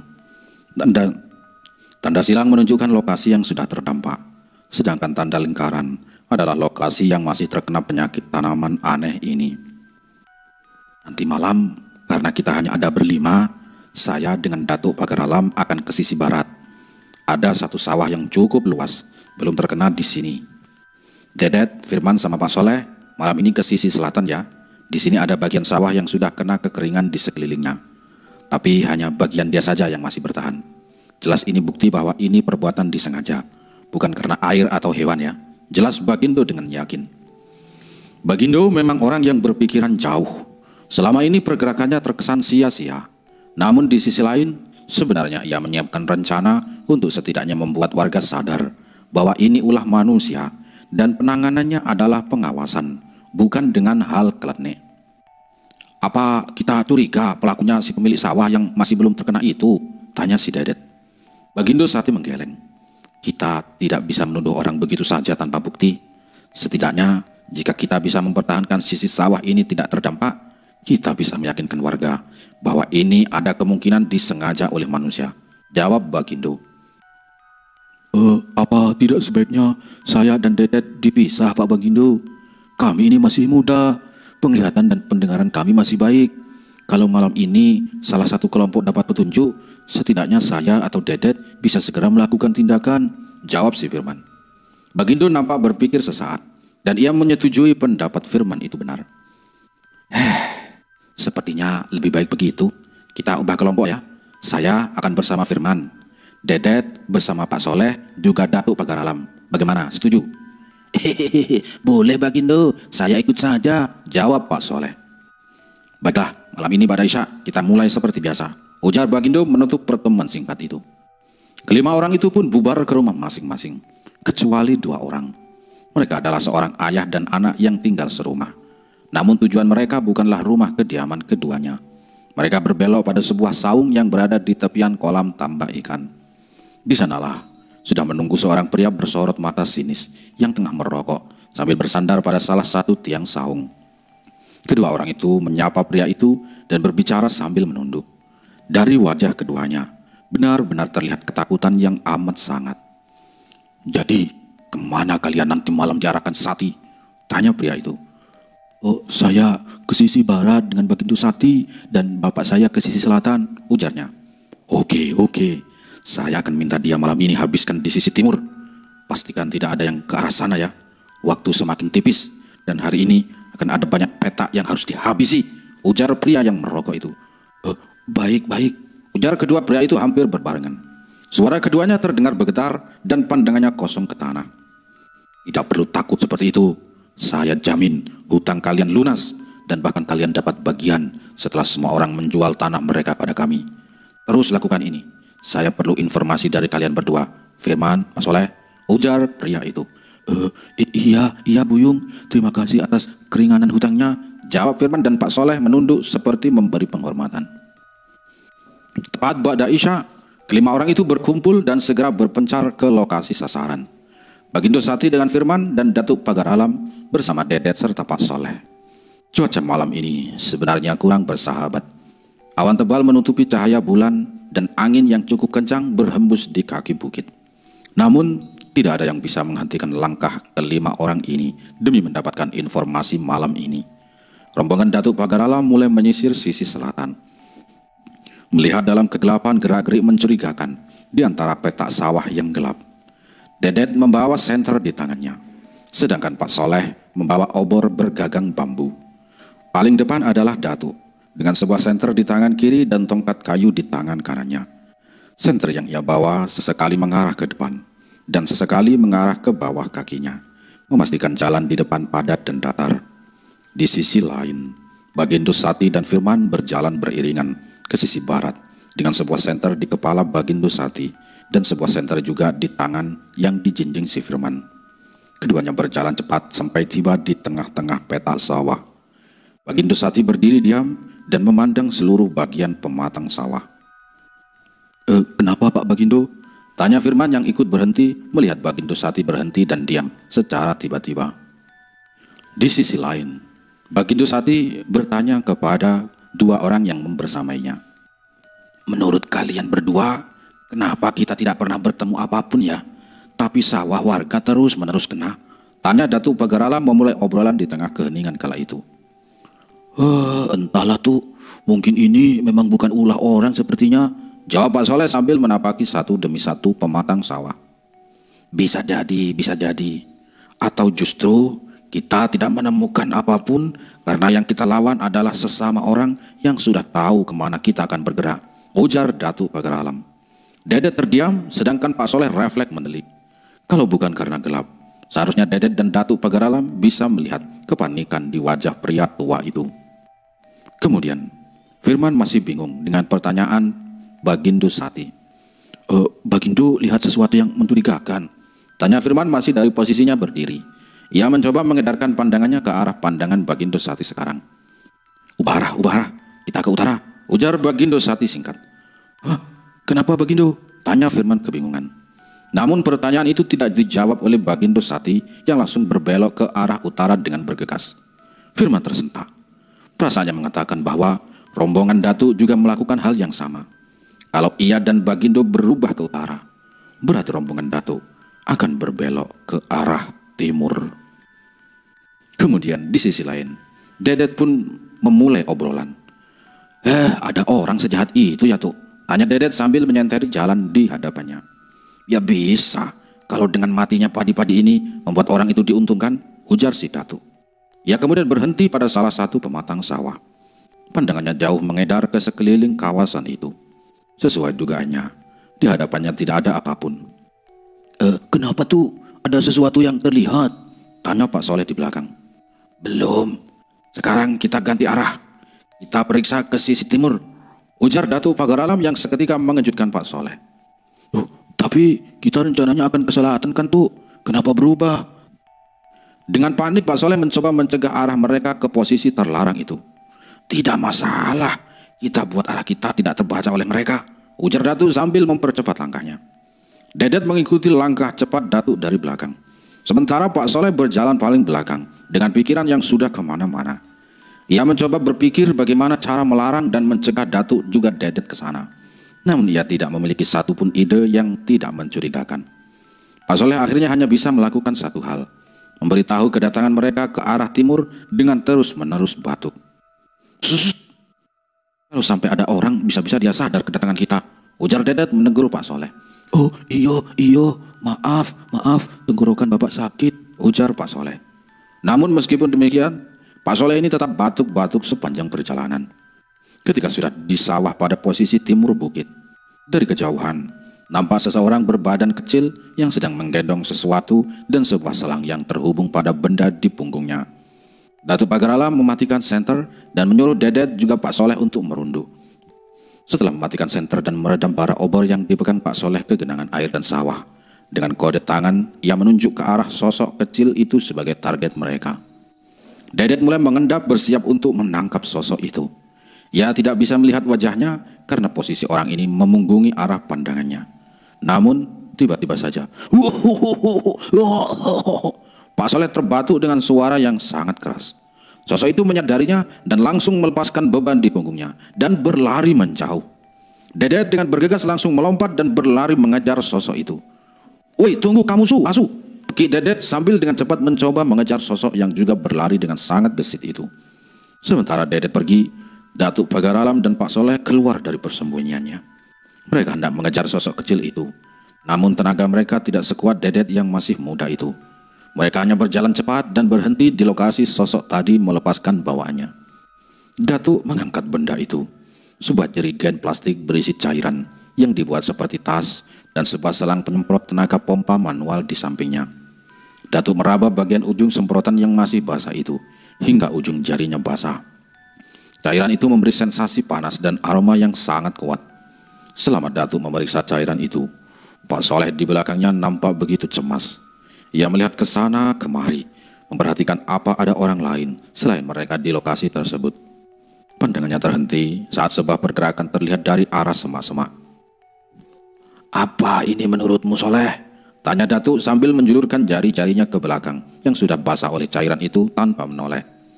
Namun Soleh tetap diam, bukan karena tidak tahu, tapi ia diam karena seseorang yang berada di semak-semak itu memerintahkannya untuk diam, tidak bergerak dan tidak bersuara.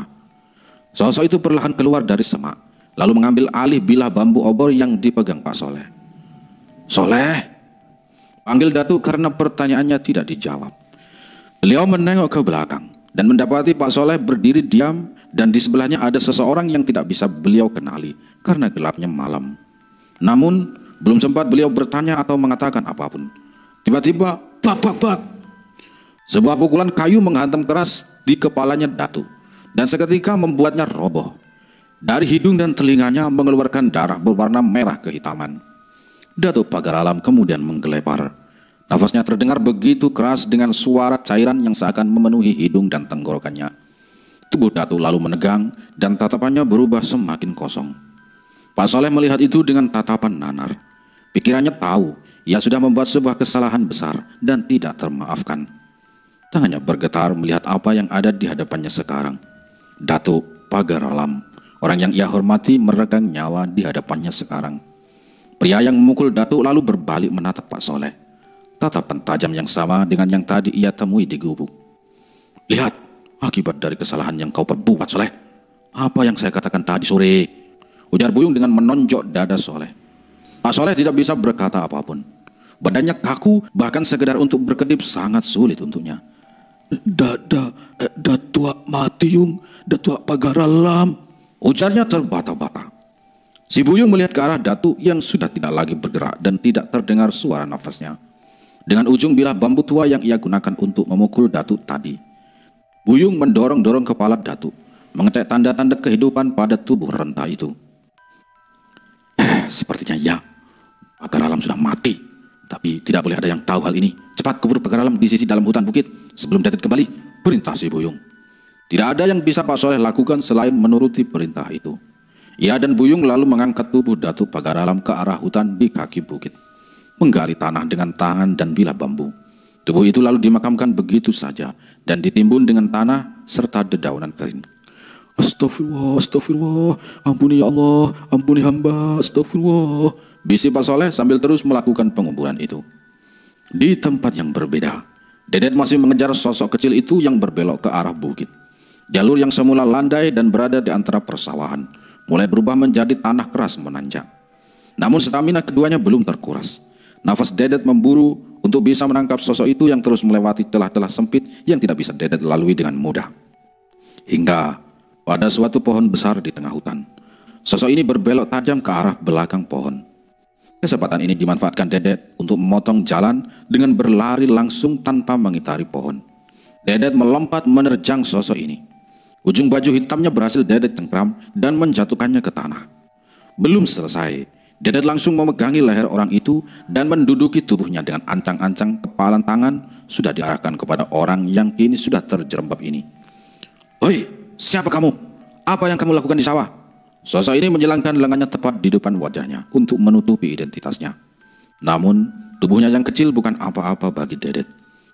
Dengan hanya satu tangan, dengan paksa ia membuka pertahanan itu, dan seketika wajah orang itu terpampang di depannya. Hah? Abbas? Ngapain kamu, Bas? Abbas mulai menangis. Amarah Dedet yang sudah meluap-luap seketika hilang melihat wajah ketakutan Abbas di hadapannya. Bang Dedet, maaf bang, maaf. Abbas disuruh. Ujar Abbas di selat-selat tangisnya. Dedet pun terdiam. Kepalan tangannya melunak dan cengkeramannya ke tangan Abbas ia lepaskan. Si Buyung iblis itu ya? Ujar Dedet dengan gigi yang gemetar. Abbas tidak mengiyakannya, namun tangisannya semakin mengeras. Udah, bangun. Abang tidak akan menyalahkanmu. Ayo pulang, kasih tahu ke yang lain apa yang sebenarnya terjadi selama ini. Ayahmu yang seharusnya bertanggung jawab, ajak si Dedet. Perlahan Abbas berdiri, kakinya masih lemas karena berlari dari tadi. Namun dia lebih takut lagi jika nanti bertemu ayahnya. Bang, kalau sampai aku menyebutkan ke orang-orang, bisa-bisa Abbas dibunuh oleh ayah. Cemas si Abbas. Tidak akan. Kita akan minta perlindungan kepada Datuk Pagar Alam atau ketua-ketua yang lain. Bahkan kalau perlu kita bawa Buyung ayahmu itu ke penjara, ujar Dedet sambil terus menyusuri jalan. Namun keanehan mulai keduanya rasakan. Mereka tidak kunjung bertemu dengan jalan mendatar menuju area persawahan. Mereka justru semakin masuk ke dalam hutan yang gelap. Dedet berusaha tidak panik dan mengingat-ingat lagi jalur yang ia lalui. Tapi sudah sekian lama mereka berjalan, tetap tidak ada perkembangan. Begitu rapatnya pepohonan di bukit ini juga membuat Dedet tidak bisa memprediksi jam berapa sekarang. Hingga pada suatu titik, mereka bertemu sebuah jurang yang terjal. Jurang yang bahkan tidak mereka lewati saat kejar-kejaran tadi. Kesimpulannya jelas, mereka sudah melalui jalan yang berbeda dari jalur mereka masuk. Dedet dan Abbas saling berpegangan untuk membantu keseimbangan. Tanah di sana begitu lunak dan licin, sehingga keduanya sangat mudah terperosok. Sayang, Dedet tidak sadar ada sebuah akar yang mencuat keluar dari sisi tebing, yang membuatnya kehilangan keseimbangan dan jatuh. Ia turut menarik Abbas yang tengah berpegangan padanya. Keduanya terguling dengan sangat cepat ke bawah, menerobos semak-semak dan sesekali membentur kayu yang melintang di jurang itu.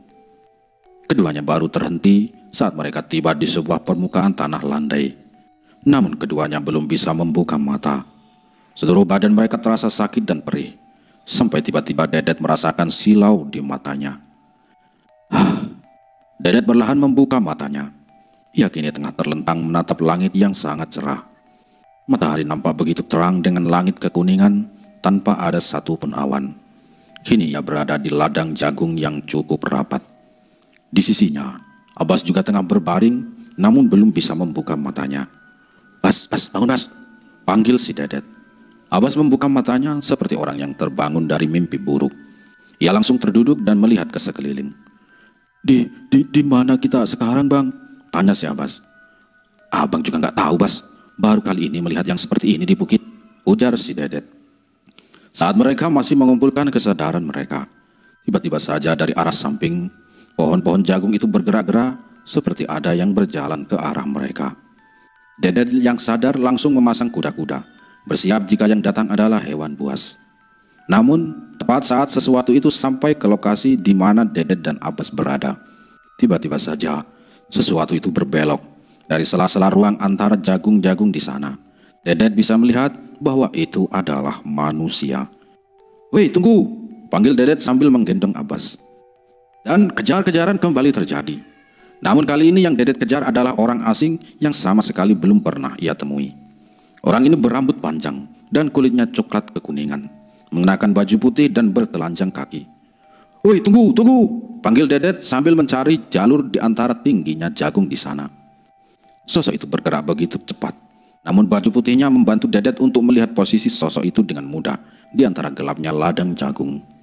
Kejar-kejaran itu terus berlanjut hingga tibalah mereka pada sisi paling ujung dari ladang jagung itu.